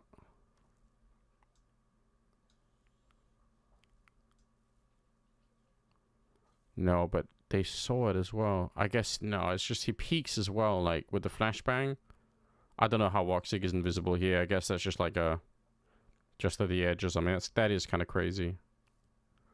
But now that Woxic's back in the middle, then Centaurus is going to be probably near the middle too. No doubt about that. They lose Youngster on this side.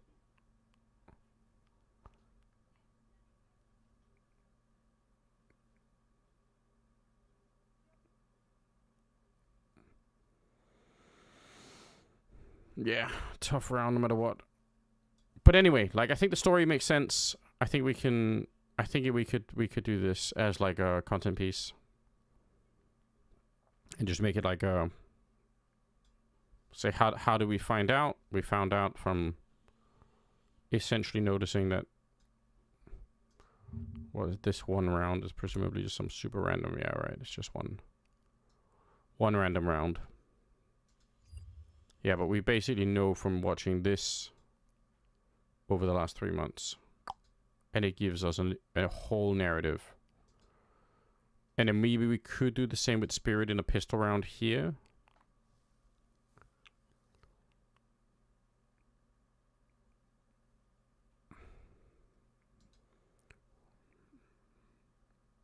We've got that. What if we want to know all the rounds where Donk goes basically here? It's just, the problem is it's also going to give us the B downstairs kind of thing,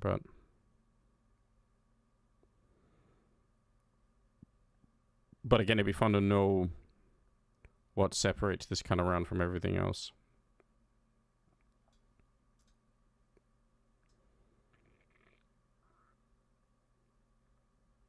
This one he just kind of passes by and then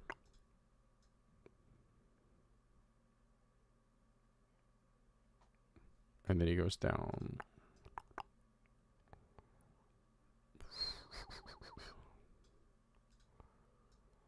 Damn, could you imagine being a CS analyst and this is like your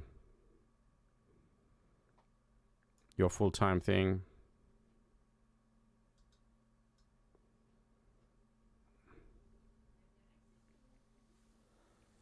I feel like it'd be rough.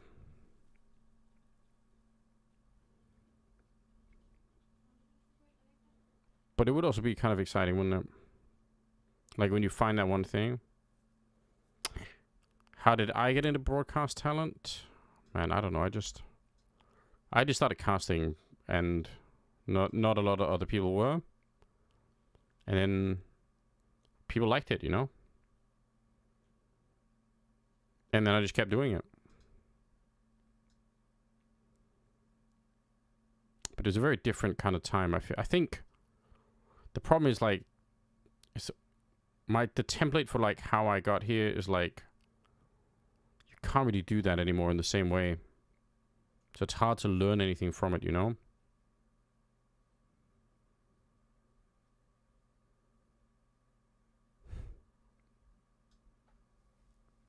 Okay, maybe we can narrow the search then. Maybe we want to know rounds where this Molotov is thrown, Donk is here, and we have a flashbang going here.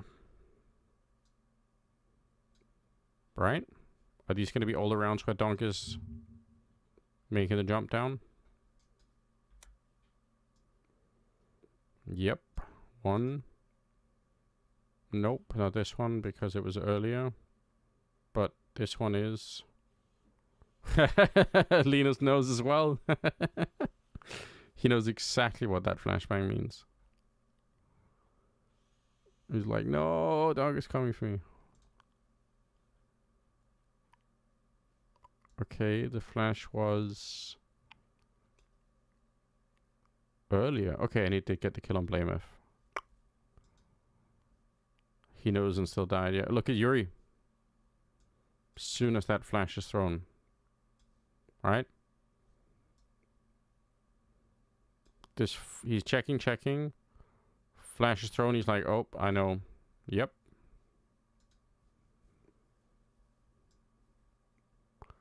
So here we have. You know what could be a fun narrative? Go on.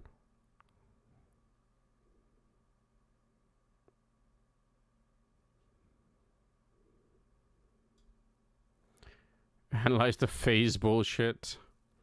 The problem, I think, is that this is one of the reasons why Kerrigan is such a hard caller to play up against, is that I think Kerrigan has way more rounds than the average IGL, where he is, not to say he's making it up as he goes along, but like he's figuring out along the way, like what to do, basically.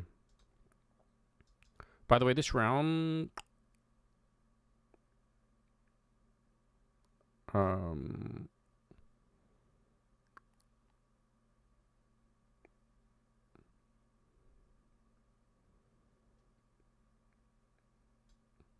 yeah, he's the ultimate mid-rounder. And the reason why that's so hard to deal with is that Broland knows as well. I mean, again, you know, flashing in for your team, I'm not saying that that's necessarily something new. But you can just tell how quickly they react. They just instantly know. And they still die. Yeah, I think that's... So I think if we were to look at a lot of Kerrigan demos, what we would find out is that a lot of it is going to be based on the information that we're seeing on the map. And it's going to be hard to, like, find a lot of... Like, no, we obviously can find tendencies because he is a human being, right? Yeah, they know that Donk is coming, but they still die. It's like, no.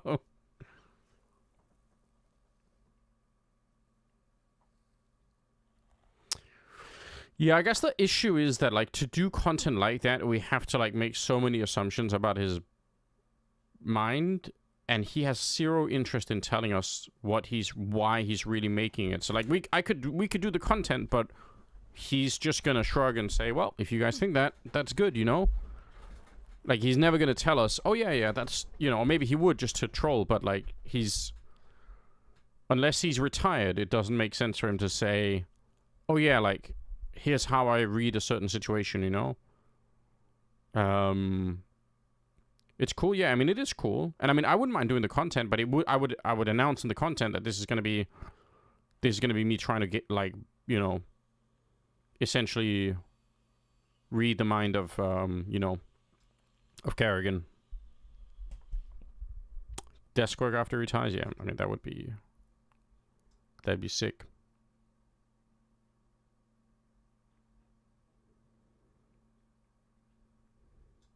Okay, wait, so what is the...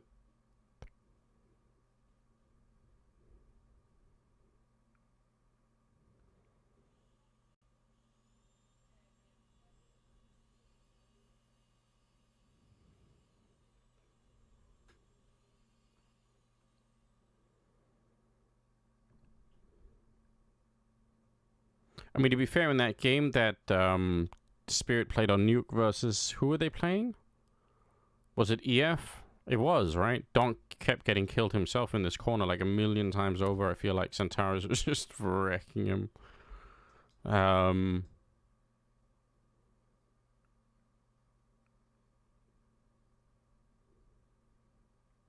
I mean, actually, like... Even though this might not be, like, the biggest revelation, like, I'm not trying to claim that I've discovered some, you know, sick thing where it's like, oh my god, look at this. But, I mean, it's still like a...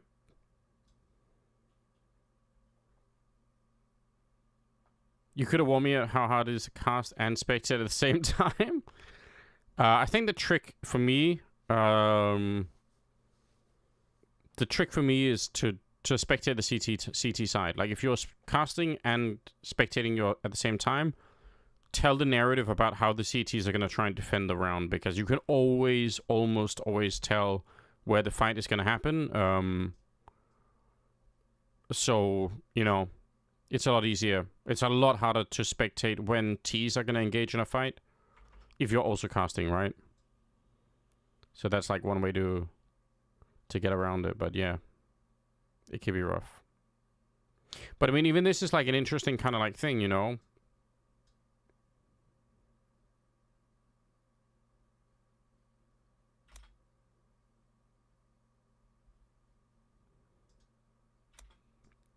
Because, I mean, like, the whole point is just to give people something to look for, right? Not everything has to be... We'll try it. Yeah, give it a try. Like, I think it's a lot easier.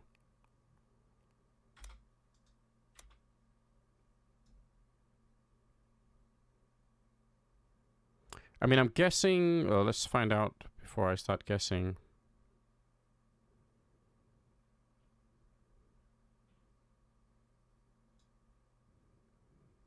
Like, I think in some cases... Was it Nerds who was holding here? Right, because this combination of grenades is not exactly going to invite people to look this way, right? Like, that already feels blocked off. So they kind of probably know that people are going to be holding this. They just don't care because the flashbang solves that problem for them. So they just super don't care. Which is kind of sick. And I wonder if in this there's a round here where they throw a bunch of flashes. Was it this one? No.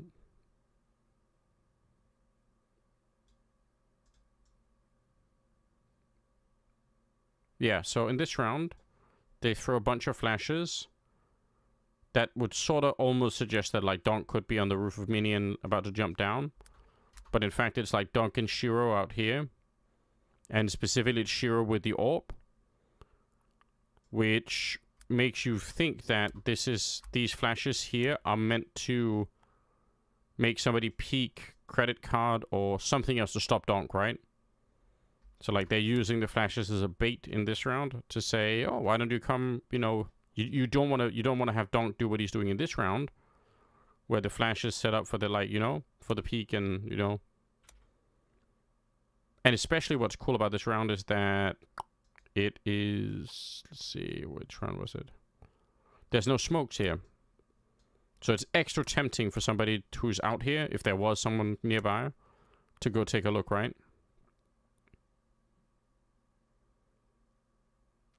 So it's kind of... It kind of works in a bunch of ways. And I mean, that could be a segment on its own, right? Like, again, like, I'm not trying to... You know...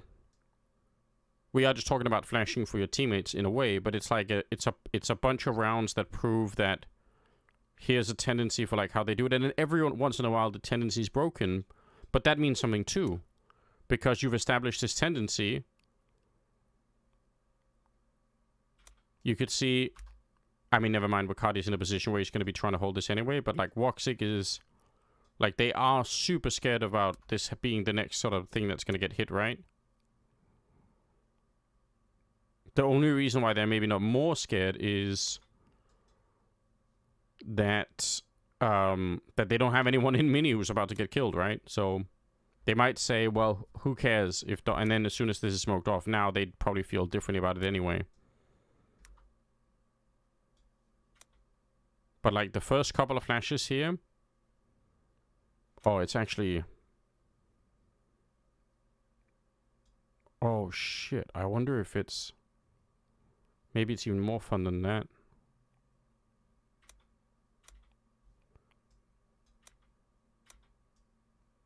Oh, shit. No way.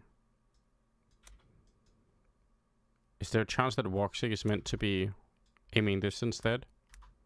I mean, he wouldn't from this angle, right? But maybe they want him to, like... Because they are engaging each other.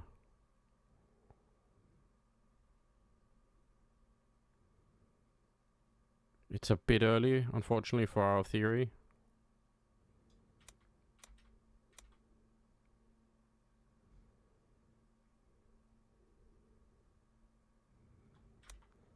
But you can see how this timing could work. Like, if you have somebody out here,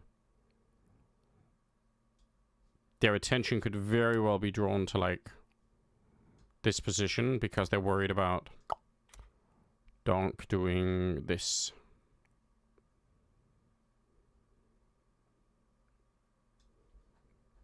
Fun.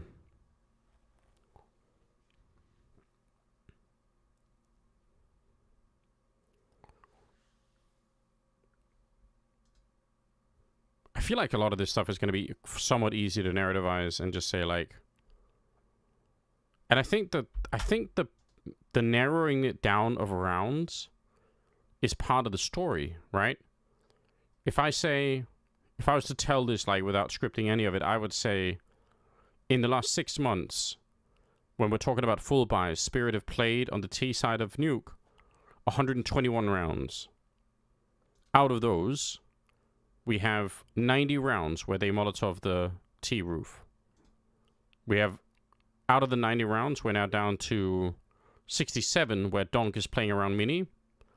And from that, we're down to another 36 out of the 67 where this flashbang is thrown. That's our data set. Now, we're going to look at those, you know, or actually we're down to 9 rounds, I guess. From the 129, we're down to 9 rounds where this combination. So we've whittled it down from like this big data set.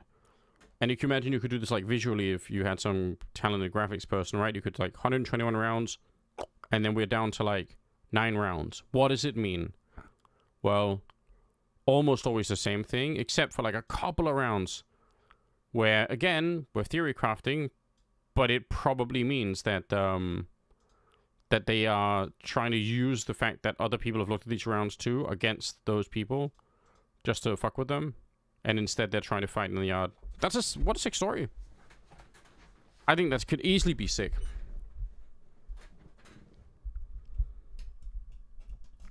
Do people do this from like, I guess this must be a thing in like American football or something, right? Or some other sport where like, what does it mean when this guy's running this, you know, whatever, formation? Yeah, we can draw in paint. Or we can draw like this. I mean, we don't have more advanced tools, but we can do basic, and then we can, you know, clear the drawing or whatever. So not super advanced stuff. Just drawing mode. We can record a GIF. Jesus. I haven't even looked at these things.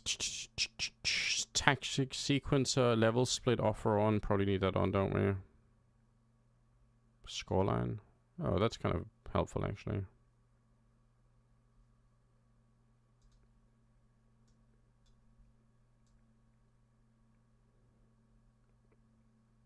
I think this could be fairly compelling content for a tournament or for some website, right?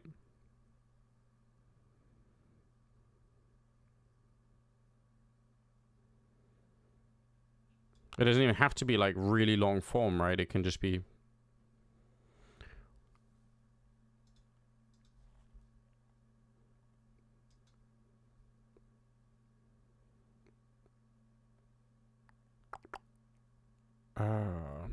are there other fun maps we could...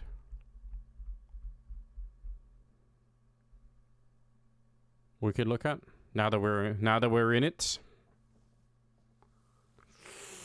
Spirit on Nuke. What about... we looked at Eternal Fire on... what about... who's really good on Ancient right now? I guess we can also answer these questions by just looking. All maps, both sides. Spirit... oh, Spirit on Dust 2. That's right. They are kind of Dust 2 merchants, aren't they? Navi on Ancient.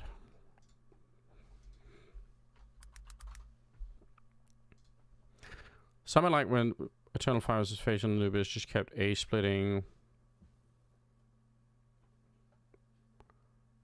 with their strat because Phase didn't punish them once. Yeah. I mean, Eternal Fire on that map are... oh, Navi... wait, how many months? Okay. I guess we want to look at like all buy types just for the lols. Not that it should make a big difference anyway. But yeah, Ancient... 21 maps played.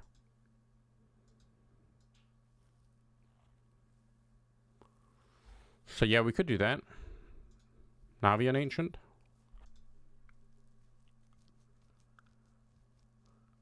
We can start by looking at the CT side just to look at their positions in here. This in itself is another story tool, basically. At least if you're me, like, I don't... obviously, this is meant for pro teams, but I'm a storyteller, right? So that's how I think. So Alexi plays cheetah and cave, and third position is deep, and then out in front. Yeah.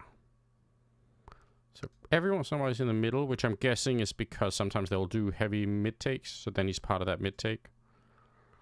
Donut for Emma and mid, and B backline. That's interesting. And then red, okay. B long for JL, B, it's all B.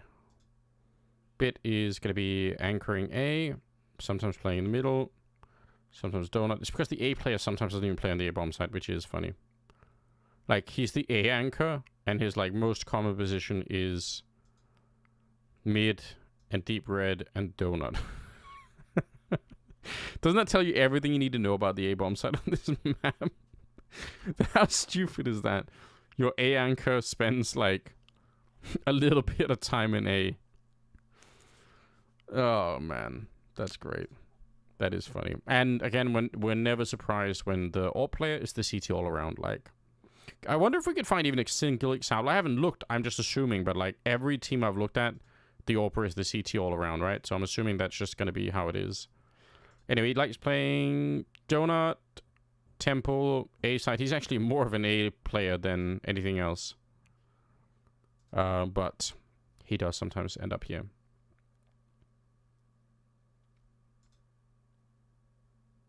And the reason he doesn't opt from middle, in spite of the fact that it's, you know, it should be the case, is because the middle is always going to get smoked off. So running there with the opt doesn't really make a lot of sense.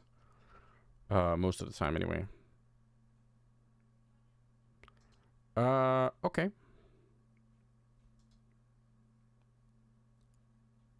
Well, fuck it. Fuck it. Strap up. Strap in. Let's look at summon. What do we want to find out?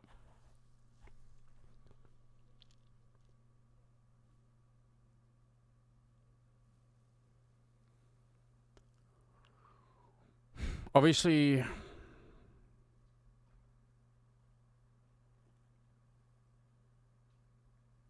how many rounds? Jesus Christ. In the last 6 months.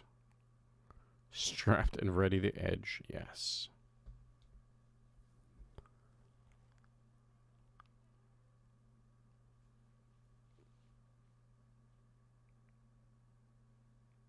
I guess something that you probably want to know if you're playing Navi is like, we have these classic Molotovs that are thrown all the time. Like, a lot. Strap on equipped. Now what? Yeah, good question. So we have this Molotov that's thrown a lot, right? From this position. Gonna get a beer? Alright. Good. Let's go. And we're really interested to know what happens after this is thrown. But we are not going to look through 146 rounds, because that's crazy. So we probably want to know... Well, let's try and narrow it down. It's going to be presumably JL who is the one pushing.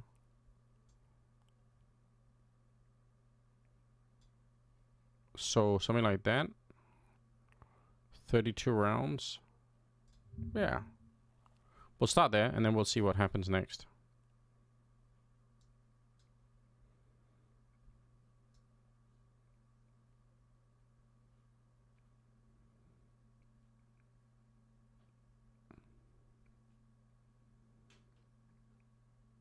This isn't exactly like an early push. This is just like him checking, and he's doing that because Immer is also here, right? So that doesn't necessarily tell us that much. What about the rounds where they actually push? Okay.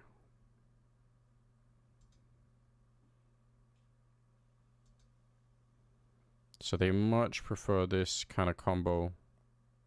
Ooh, Okay. Back we go, guys. This is giving us another thing to look at. Hold on. We maybe don't care about that. Maybe we want to know about another set of utility, which is HEs to this position too. Why not? I guess we could throw that into the same and just do it like this. Yeah, so that combination exists almost always. Not surprised. We kind of knew that.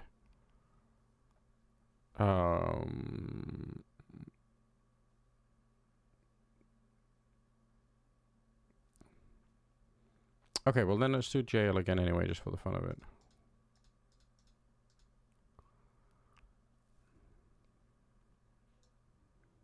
I just don't know when he's down there-ish.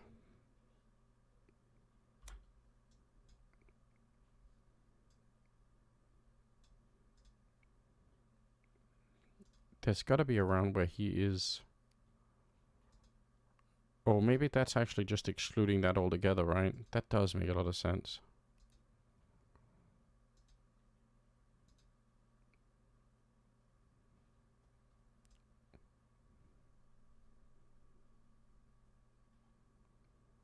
Hello? Oh, okay, wait, are we only... Okay, so we're only getting the HEs now. Or the Molotov, so it's not... It's an and or, not and. Okay. Let's attack this problem a different way. What are the CT side protocols for the B bomb side? Early B ramp push. Let's find out. What does it look like?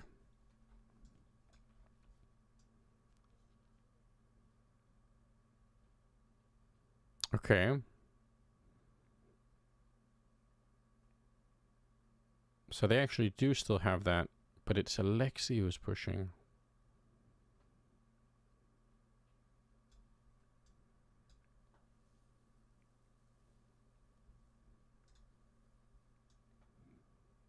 JL, Alexei pushing.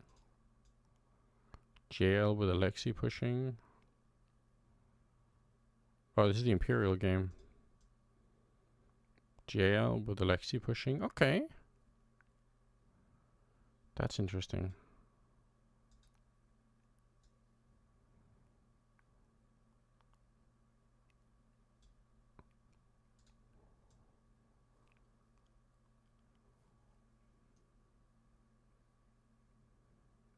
Look at the protocol here for rain. Like, it's so all-consuming, isn't it? Like, fuck me. Rain is coming in. He's gonna run into this Molotov. He is... Actually, yeah, he is gonna put it out. But as he's doing that, coming through the smoke, Ima is already, like, ready to fight with the flashbang, you know, for him.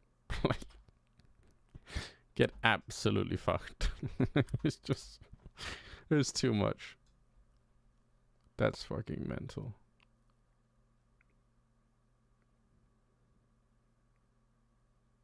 Okay. Anyway.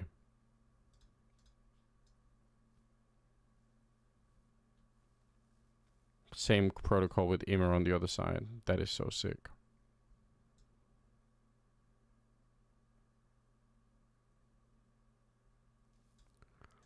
Damn.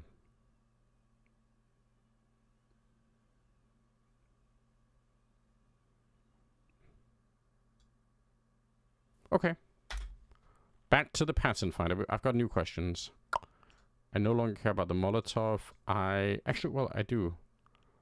I care about having Molotov and that. Now I also care about utility.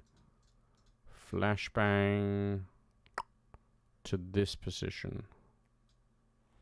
Right? And then I care about... Well, actually, let's just look at the rounds. There's only 9 of them.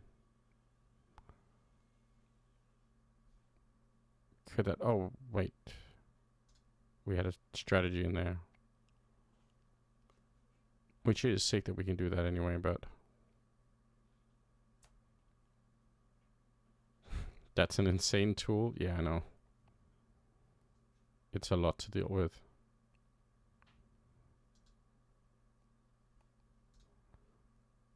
Okay, so that's 26 rounds. I'm down. Are you guys down? Can we watch them? For my sake. Here's the thing that I want to know. How much can I determine by, like, hearing these two grenades?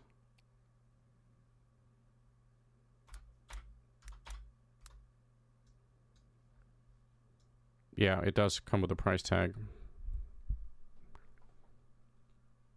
Which is funny, because we're listening to Jesse J, who I think made price tag.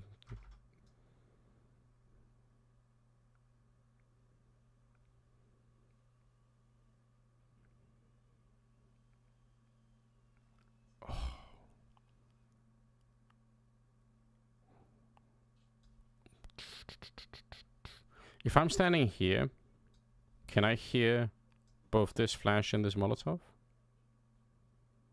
I can, right? We've drawn like a little face. Man, too many questions. Okay, so this round we have easily, right? Yeah. So this is a round where there are no A players. In this round we have... This round is not in the... it kind of is.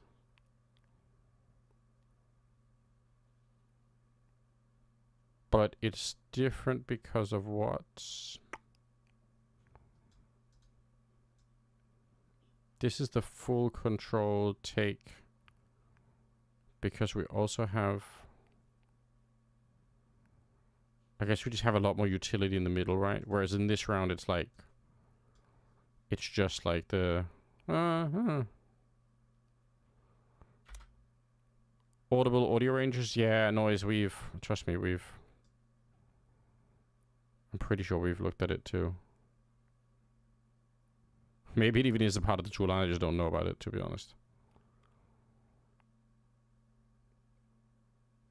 So this is the kind of round, like, again, nobody at A. We have some rounds where there is wonderful over here, and presumably that's like in this round when he has the AWP, right? So when he has the AWP, at least based on the very limited data here, he's not going to be part of this madness. But that's okay.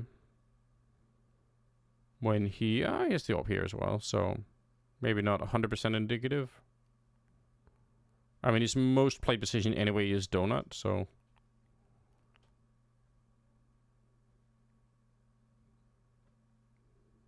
It's mental how hard it is to stop this.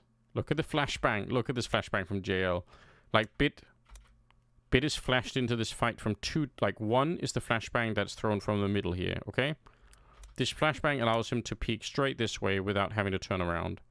The other flashbang lands behind the wall, which allows him to continue to just fight. I mean... I could be a pro player if people flash me in like this, okay? Maybe not, but, you know. I'm just adding dramatic effect.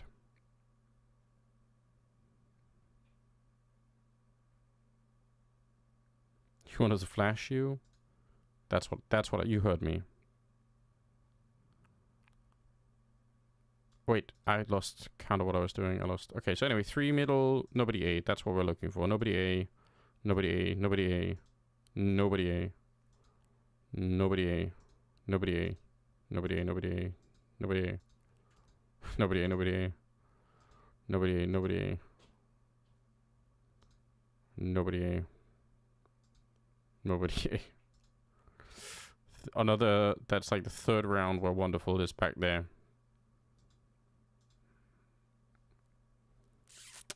And what is this called really about? Listen, I've already told you, edging and flashing. Like, can I make it more clear?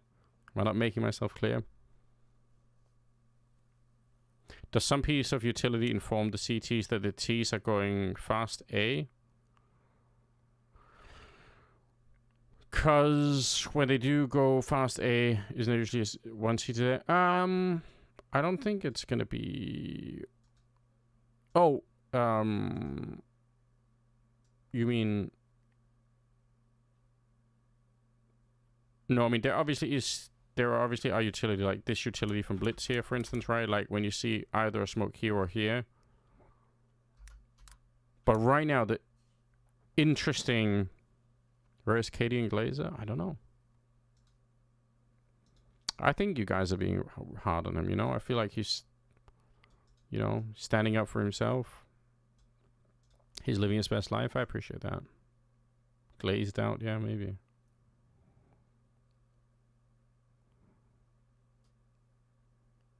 But I mean, even like, not to say like, no, I think I would make this claim. If the Mongols knew what this combination means, they would never throw this Molotov. They would never throw the smoke here. They would throw it here, right? Because we just know from watching all these rounds, like we can get as close as we can, I would say, to proving that this smoke combination either means there's nobody A, but in the rare occasion where somebody is A, it's wonderful, literally always playing the same position in that back cave. Every single time.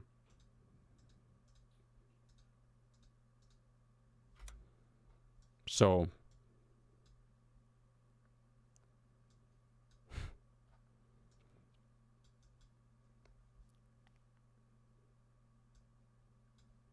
He shouldn't make it so easy. That's fair enough. I mean, listen. I'm just saying he could have lied, you know? He could, like, you know, I respect that. He could have lied about all the weirdness, you know? And he didn't. He was like, no. That's me. I think that's fine.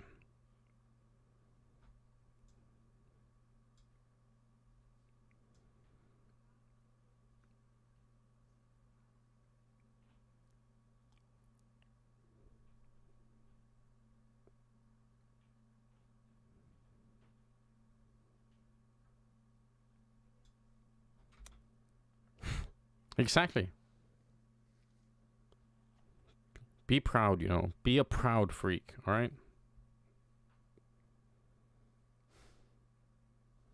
I mean, we could do it like this. I could say, I want to look at all the rounds that we were just looking at, but I want to know when Wonderful is here. And it's going to show me like 5 rounds. And most of them are going to be where this combination is happening. Specifically, 3 of them are going to be when that combination is happening at the start of the round. How fucking crazy is that?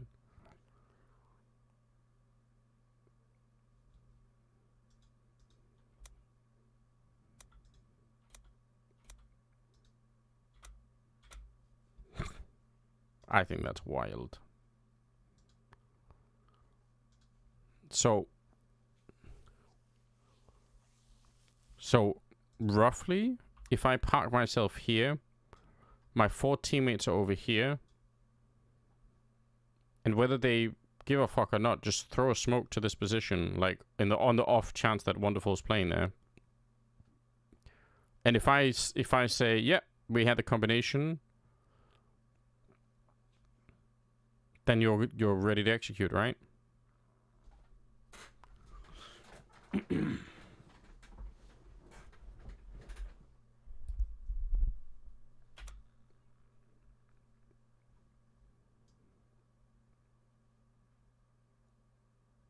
Yeah, smoke donut, yeah. Pretty much, because that's where they otherwise would be rotating in from, yep. Make a song request, yeah. What are we trying to listen to? This is...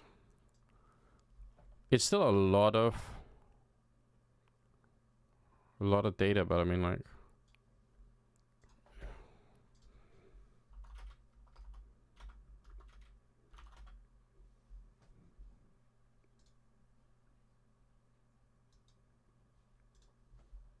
Okay.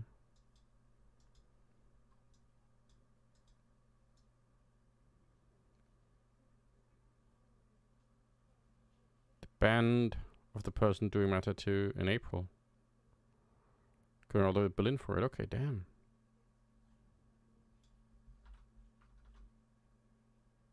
I've never heard of these guys.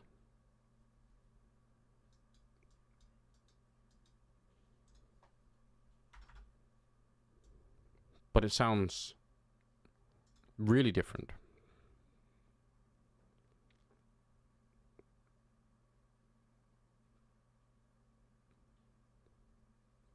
They are playing like atonal, right? Like some of these chords are wrong, essentially.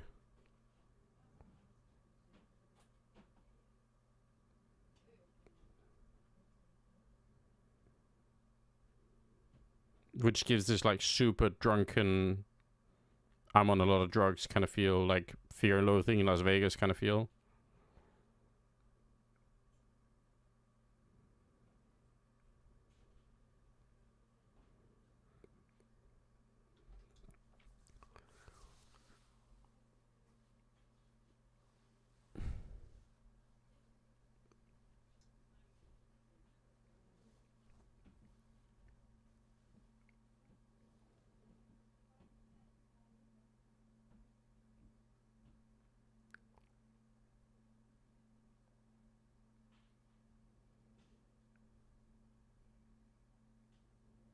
It's also giving like a little bit of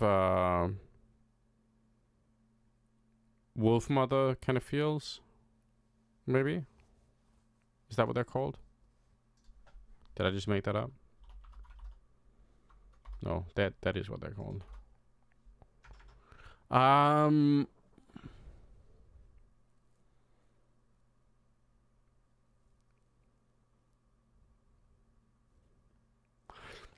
Let's attack this problem a different way, guys. If I am not in a position to like actually do an A rush, which obviously I'm not going to be doing every round, right? Like, what if I'm already here?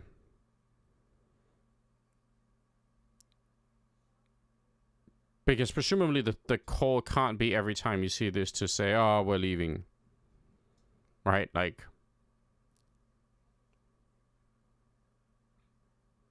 so what's the plan?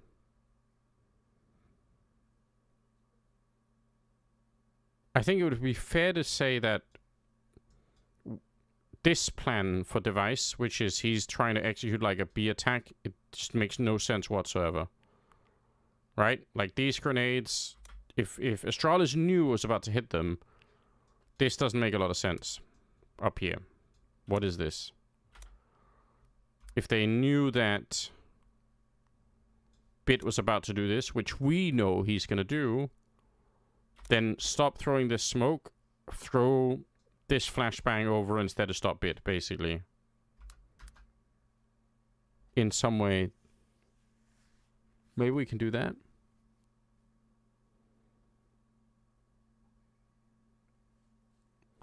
Yeah, I mean, I think that, like, it's obviously it's a massive evolving thing.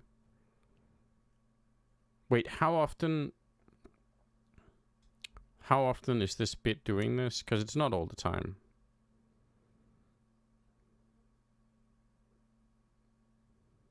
Right, like in this round, Wonderful throws this anyway. And I mean, that might even just be to sort of stop someone from attacking Bit Bat here or helping or whatever, you know? Yeah, it is. Ugh, maybe we need to be way more specific. We probably do. Where is a bit round? Bit round. It goes a little bit deeper, doesn't it? Than the other ones, like here. Immer in this round. So, he throws that for what? What's the purpose?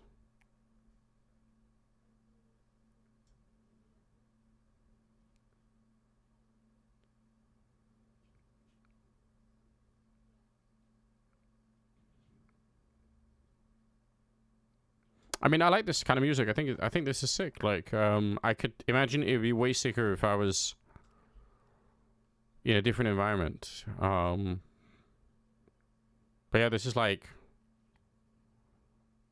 yeah, this is like at a perfect, at a certain time of the night, if I was out somewhere, like, this would be really sick to listen to, you know? Like, if I'm melting into a couch somewhere, this is the shit. I could see why you like it.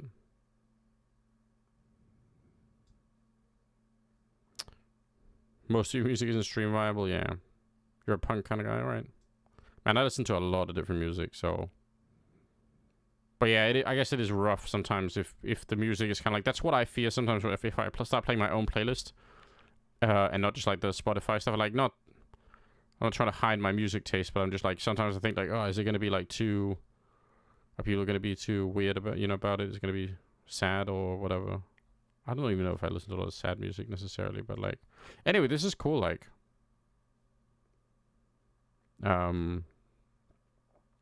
It's another Diddy song.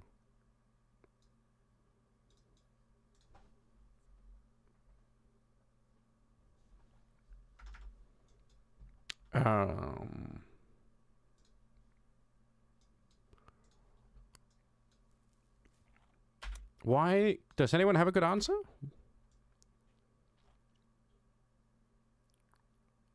Why is Emma throwing this flashbang?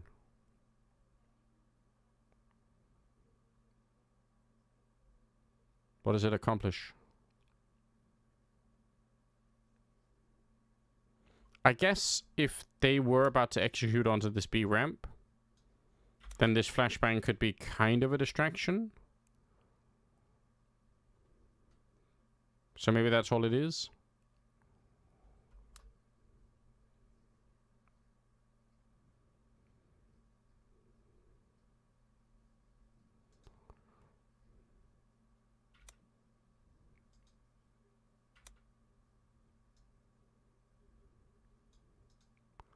It's important for them that it lands a little bit deeper, right?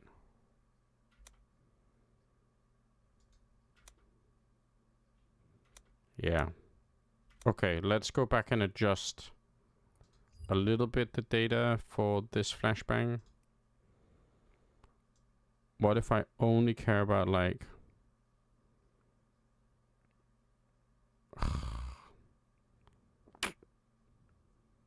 Do all of these count?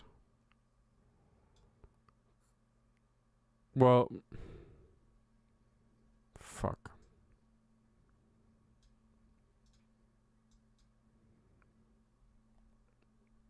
What about these?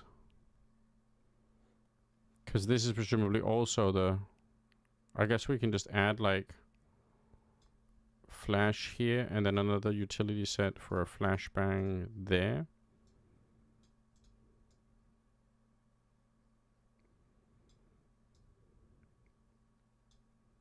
Like that, 13 rounds.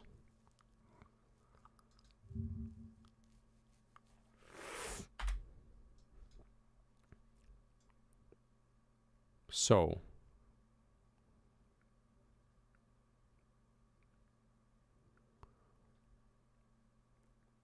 Okay, this wasn't one of those rounds. In spite of...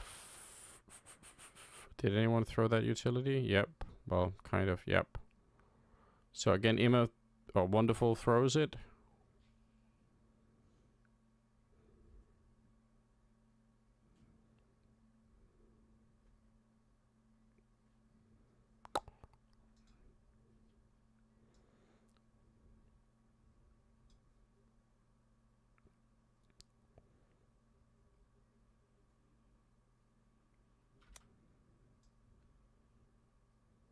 That was the Cadian round.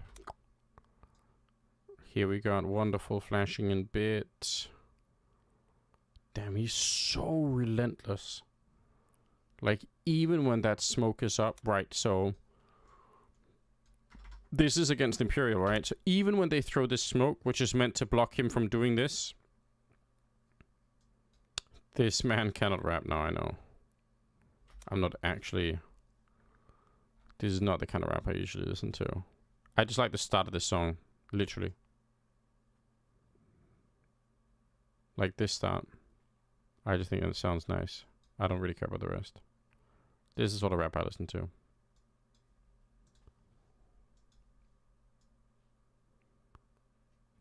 This is my solo rap. So he's like ready to go even if they smoke him off, which is kind of sick.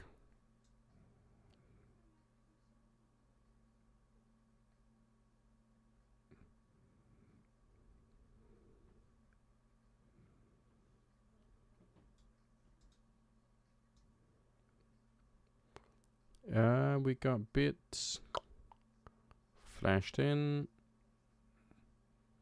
but it doesn't matter because they'd already attacked the other bomb site, so... Oh.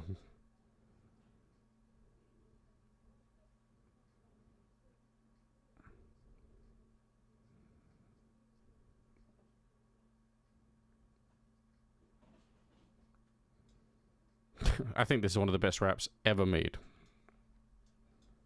Look at who they have in this, guys. It's like Be Real, Busta Rhymes, LL Cool J. They got fucking Method Man and Coolio as well. It's sick.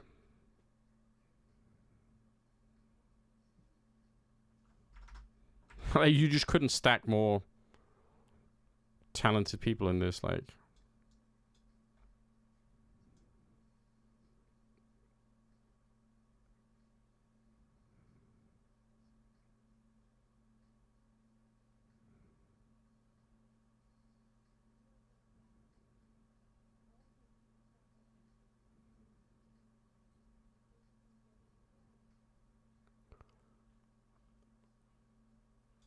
Okay.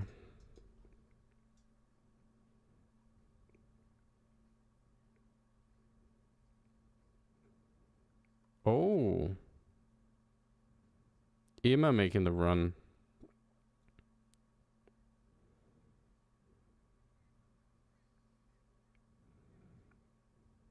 Look at this. How sick is this? Look at Tessus and Shush. They play... Shush plays the anti-flash position because he knows this flashbang is coming. So Tessus eats it, Shush kills him. That's... That is really impressive. And again, they can't be 100% sure, but they kind of probably know it from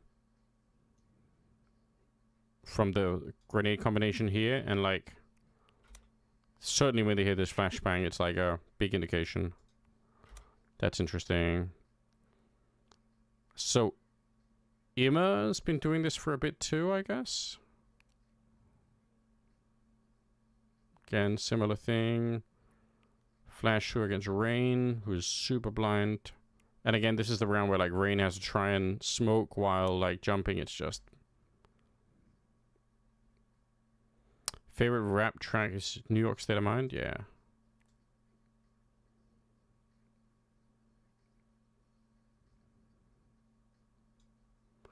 I think one of my favorites is, but it's not on Spotify, I think, unfortunately.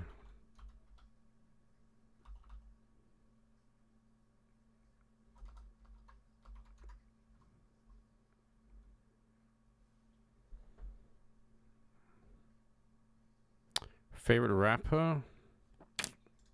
Who's my GOAT?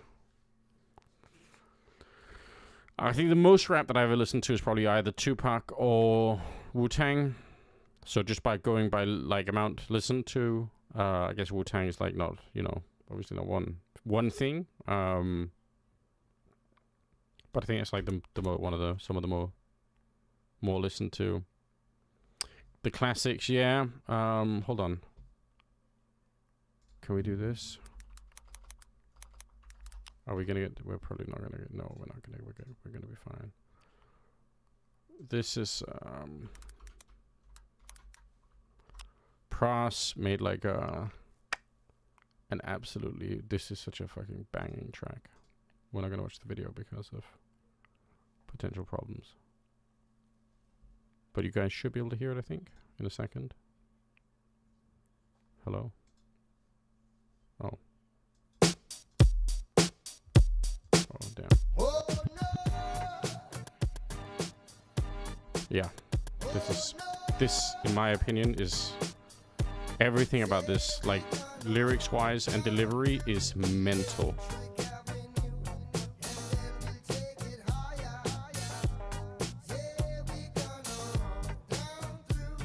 I've listened to this track a million times, and every time I hear it, I'm like, fuck.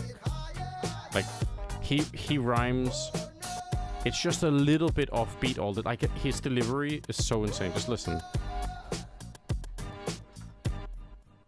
Yeah.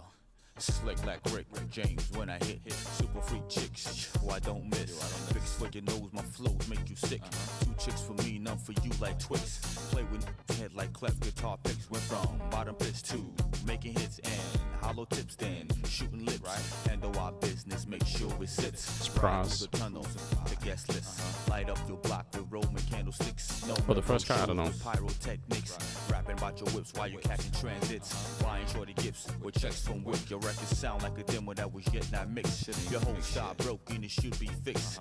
Time running out as my Rolex tick. Don't get caught on the average, too electric. What?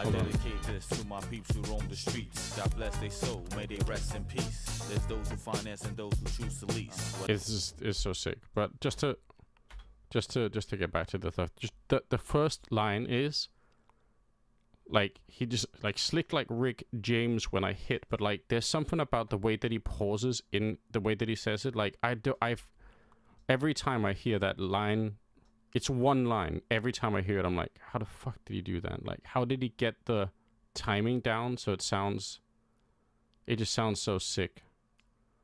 Anyway, I love it. All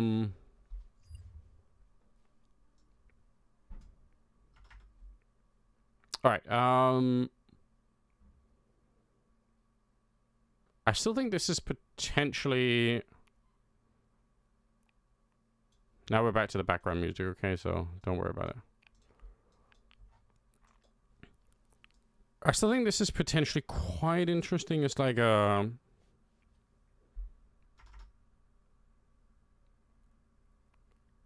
this is potentially like quite an interesting...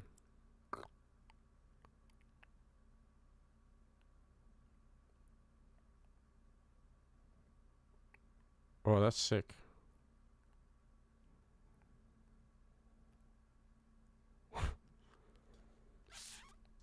Exertion is smoking this or molotoving this off.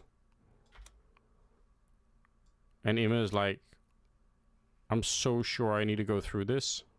Like at all cost. And then there's just nobody here. I wonder how often that happens.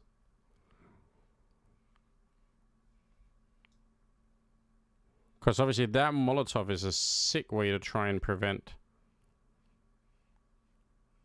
Like, look at Exertion. He is throwing a Molotov to try and stop, like, a run boost. Which, by the way, they were trying to do. And then he's got the Molotov in case, even if they try, like... So Exertion in this round is super... He's super selling the idea that we don't want you here. Because we're probably executing some wicked shit out here, right? That's what he's telling everybody in the middle. But they're not. They're just waiting. And then they execute a B fake while going out on A. How fucking cool is this round? I could do this. I feel like I could do this forever.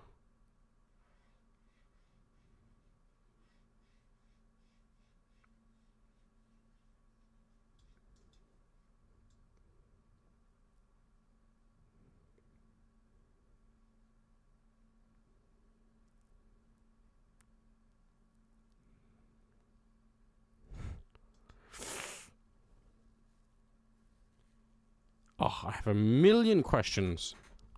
I have a million questions, guys. What happens if we look at Push the Spirit on Ancient T side? How often do they throw that Molotov from the middle? Ooh, I don't want... I just want to throw positions then. No.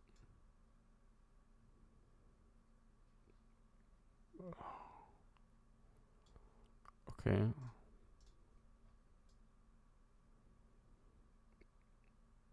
Oh, I'm getting... Okay, no. No, it's okay. I'll take that. So, these rounds, 7... How often do they actually execute onto the A-bomb site?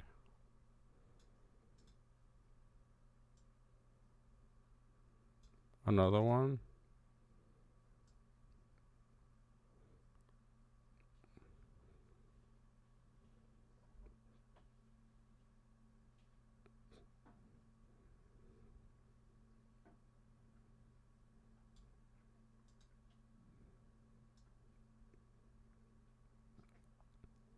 So this time it is for control.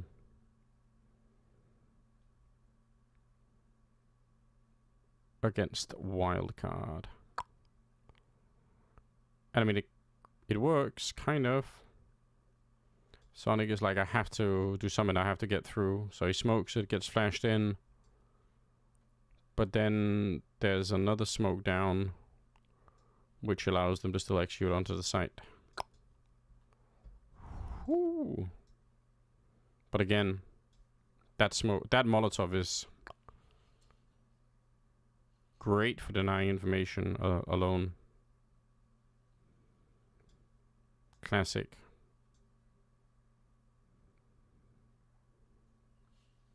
Okay, this is the one round where it comes from the other side, so maybe not as big an indication that it was going to be a fake.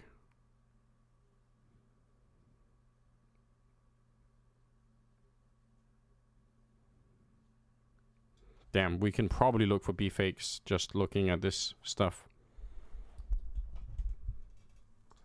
Anyway, we're back to the other ones.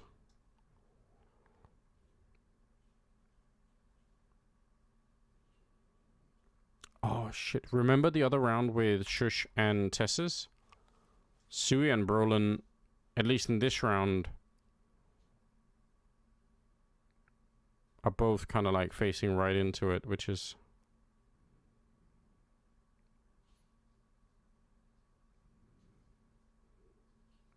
That flashbang is so sick for getting that kill. And then the other flash, did it hit yet? Yeah, it does. Hits Brolin.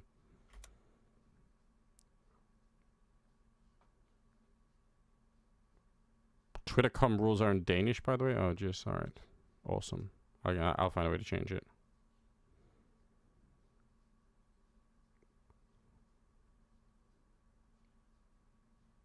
That flashbang is insane from what... Like, it's...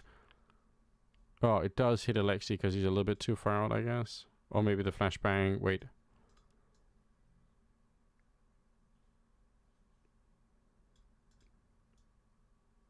By the way, hey, Katie and Glazer, what's up? We were wondering if you're okay after the Astralis debacle.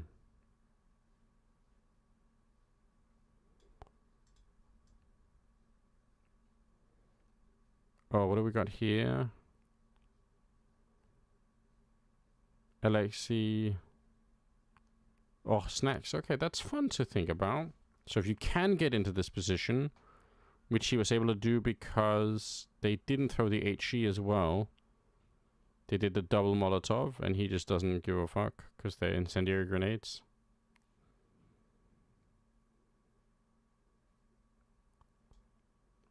I called you a freak earlier? Yeah, kind of.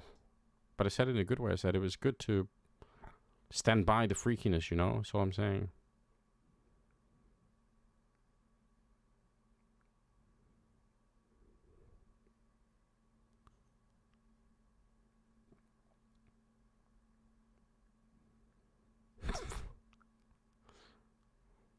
That's actually kind of fun too, right? again, like Alex, Isaac, and Rez, they are aware that the flashbang is coming, right? So they know that if Immer or Bit are going to be pushing this middle part of the map, then someone has to play anti-flash, so they kind of actually both do. So Alex is looking into it, he gets flashed. But they still have the problem, which is that they know that there's going to be a second flashbang, or they would expect so, and it does happen, but it's like they almost stay anti-flash for too long. You know what I mean?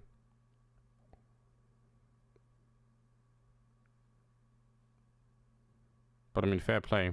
They had the right idea.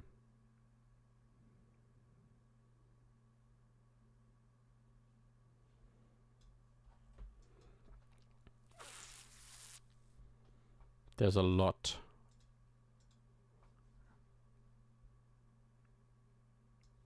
There's a lot to think about, guys.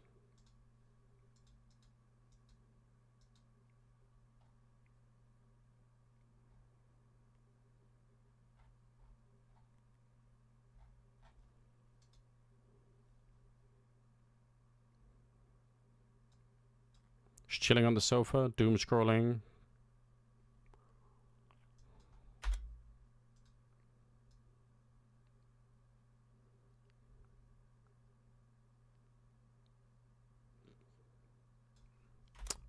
So wait, these are all the rounds where we have this, and that flashbang. Yeah, so this is the only utility set that we're looking at here. That's the 13 rounds we've got here. And how many of those rounds is it?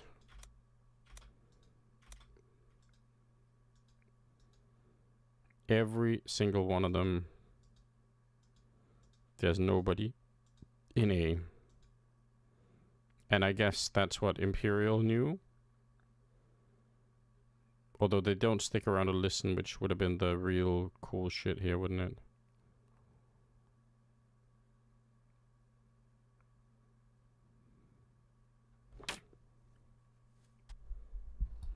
Could you even do that?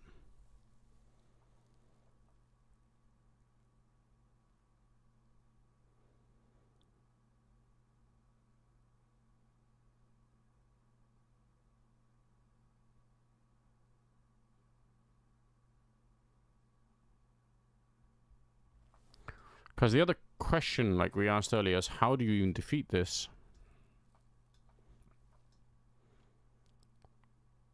This anti-flash setup is obviously one of them.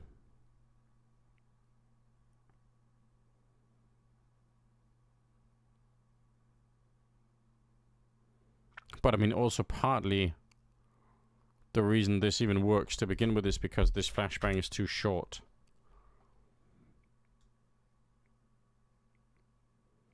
If that's even a little bit longer,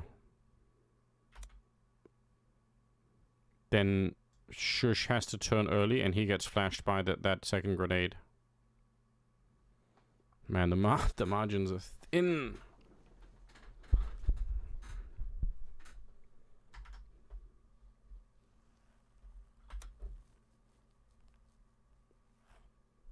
How do we defuse that? How do we stop that?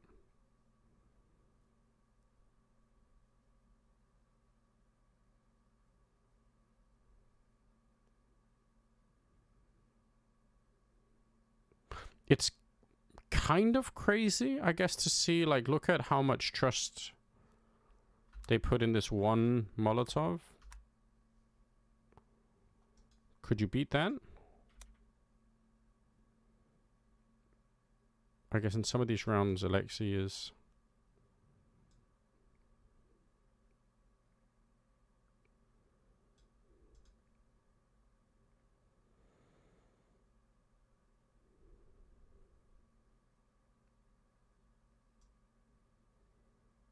So they actually do Molotov it because they want time. They throw an HE and a flashbang. Hold on, Katie and Glazer. You give me your thoughts on this. Are they baiting Katie in here? I mean, they're not. They're waiting for the other flashes, right? They want to peek after the other flashbangs, but it kind of feels like, you know? So that's another school of thought, but it doesn't matter because Stair gets flashed by that other flashbang anyway, doesn't he? Or what is he flashed by? Oh shit, he's actually flashed by Cadian's flashbang. No? Okay, he's flashed by that one. Comes back, gets flashed again. Bit gets away. Yeah, so this is actually again Imperial. This is sick. Imperial female actually show a super great understanding of. They're basically telling Alexei, you can throw this Molotov if you want, but we're gonna smoke it, and we know that you guys in here are gonna be busy throwing grenades over. So we don't give a fuck. That's cool. Anyone else trying to do that?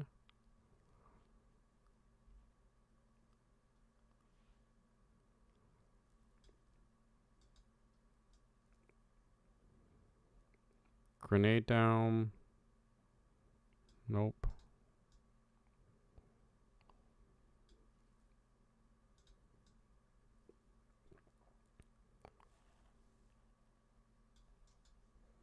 This is the big fake round. Rain and Carrigan are like, ooh, don't take ramp control, we want it. Not necessarily a big fake, but just probably wanted to try and focus on middle.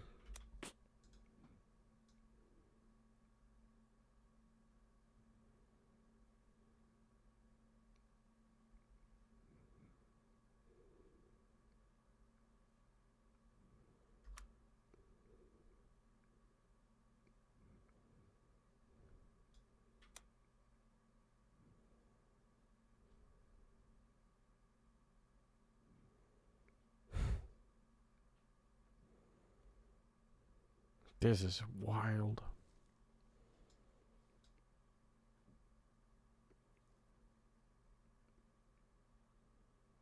Very surprising that they don't rotate more. Isn't it?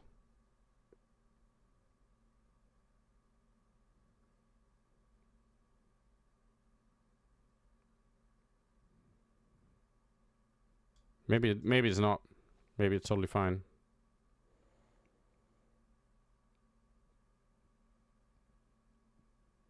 Into the middle we go.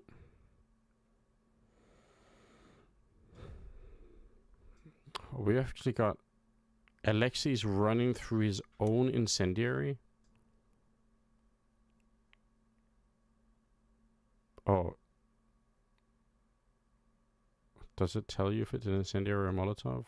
Okay, it does. So he's actually running through his own Molotov, which is even crazier.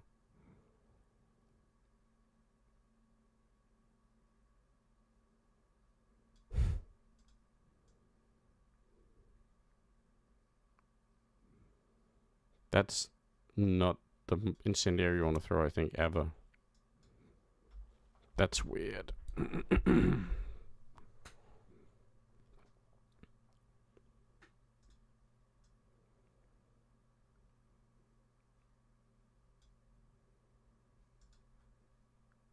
Okay, guys, watch some of this round. I'll be right back. One sec.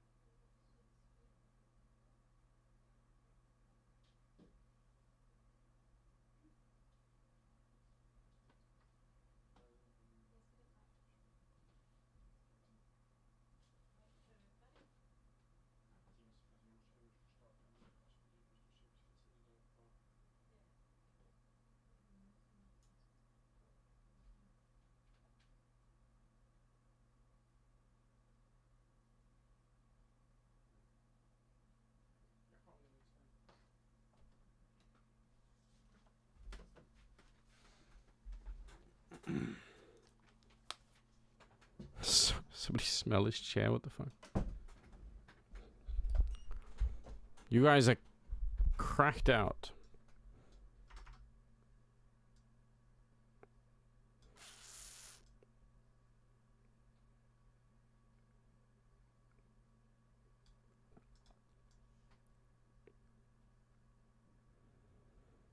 Not that many teams seem to be punishing this Molotov. Damn!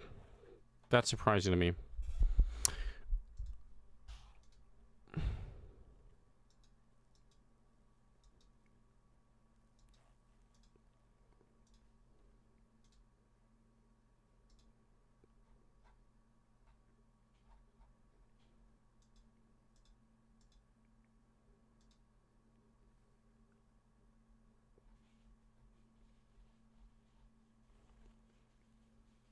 Hey, King Eli, what's up?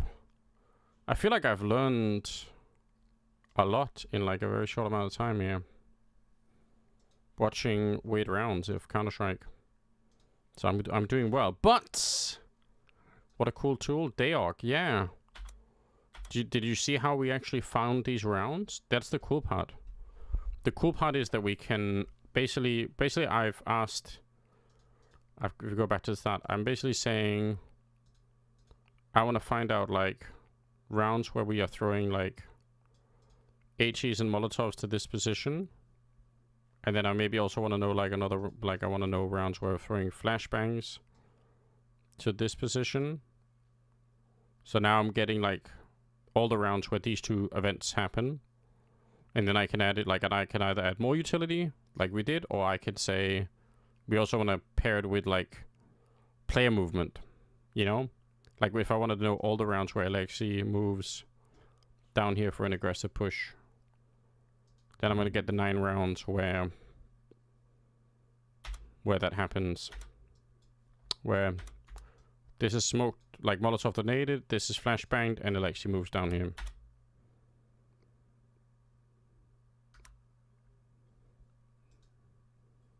I mean, he might be there later in the round, we don't know that, but he's going to be there at some point.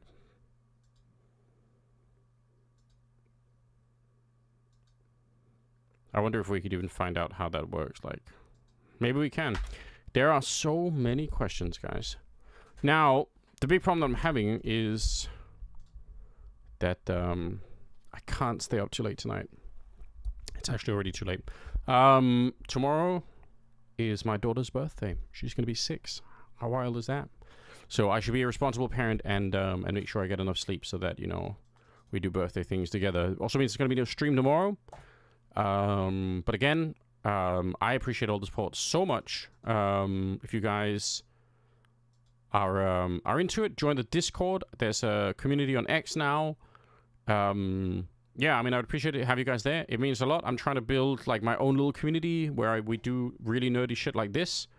Hopefully in the future we'll be playing some more, you know, keyboard as well. And, you know, it's a slow start. It takes time to build communities. And I'm a little bit late to the party in many ways. But yeah, I hope you guys will join me, and slowly together we can build some cool shit, I think, and, you know, make some more content. Most humble cult leader. Yeah, I mean, it is a bit of a meme, but yeah, I'll see you guys not tomorrow, but the next day, presumably, I think. And I'm going to be casting a little bit of Counter-Strike over the weekend too. Announcement probably coming out pretty soon. Some online stuff that should be super fun too. So I look forward to it, guys. But yeah, again, always appreciate you guys hanging out with me. And I'll see you soon. So just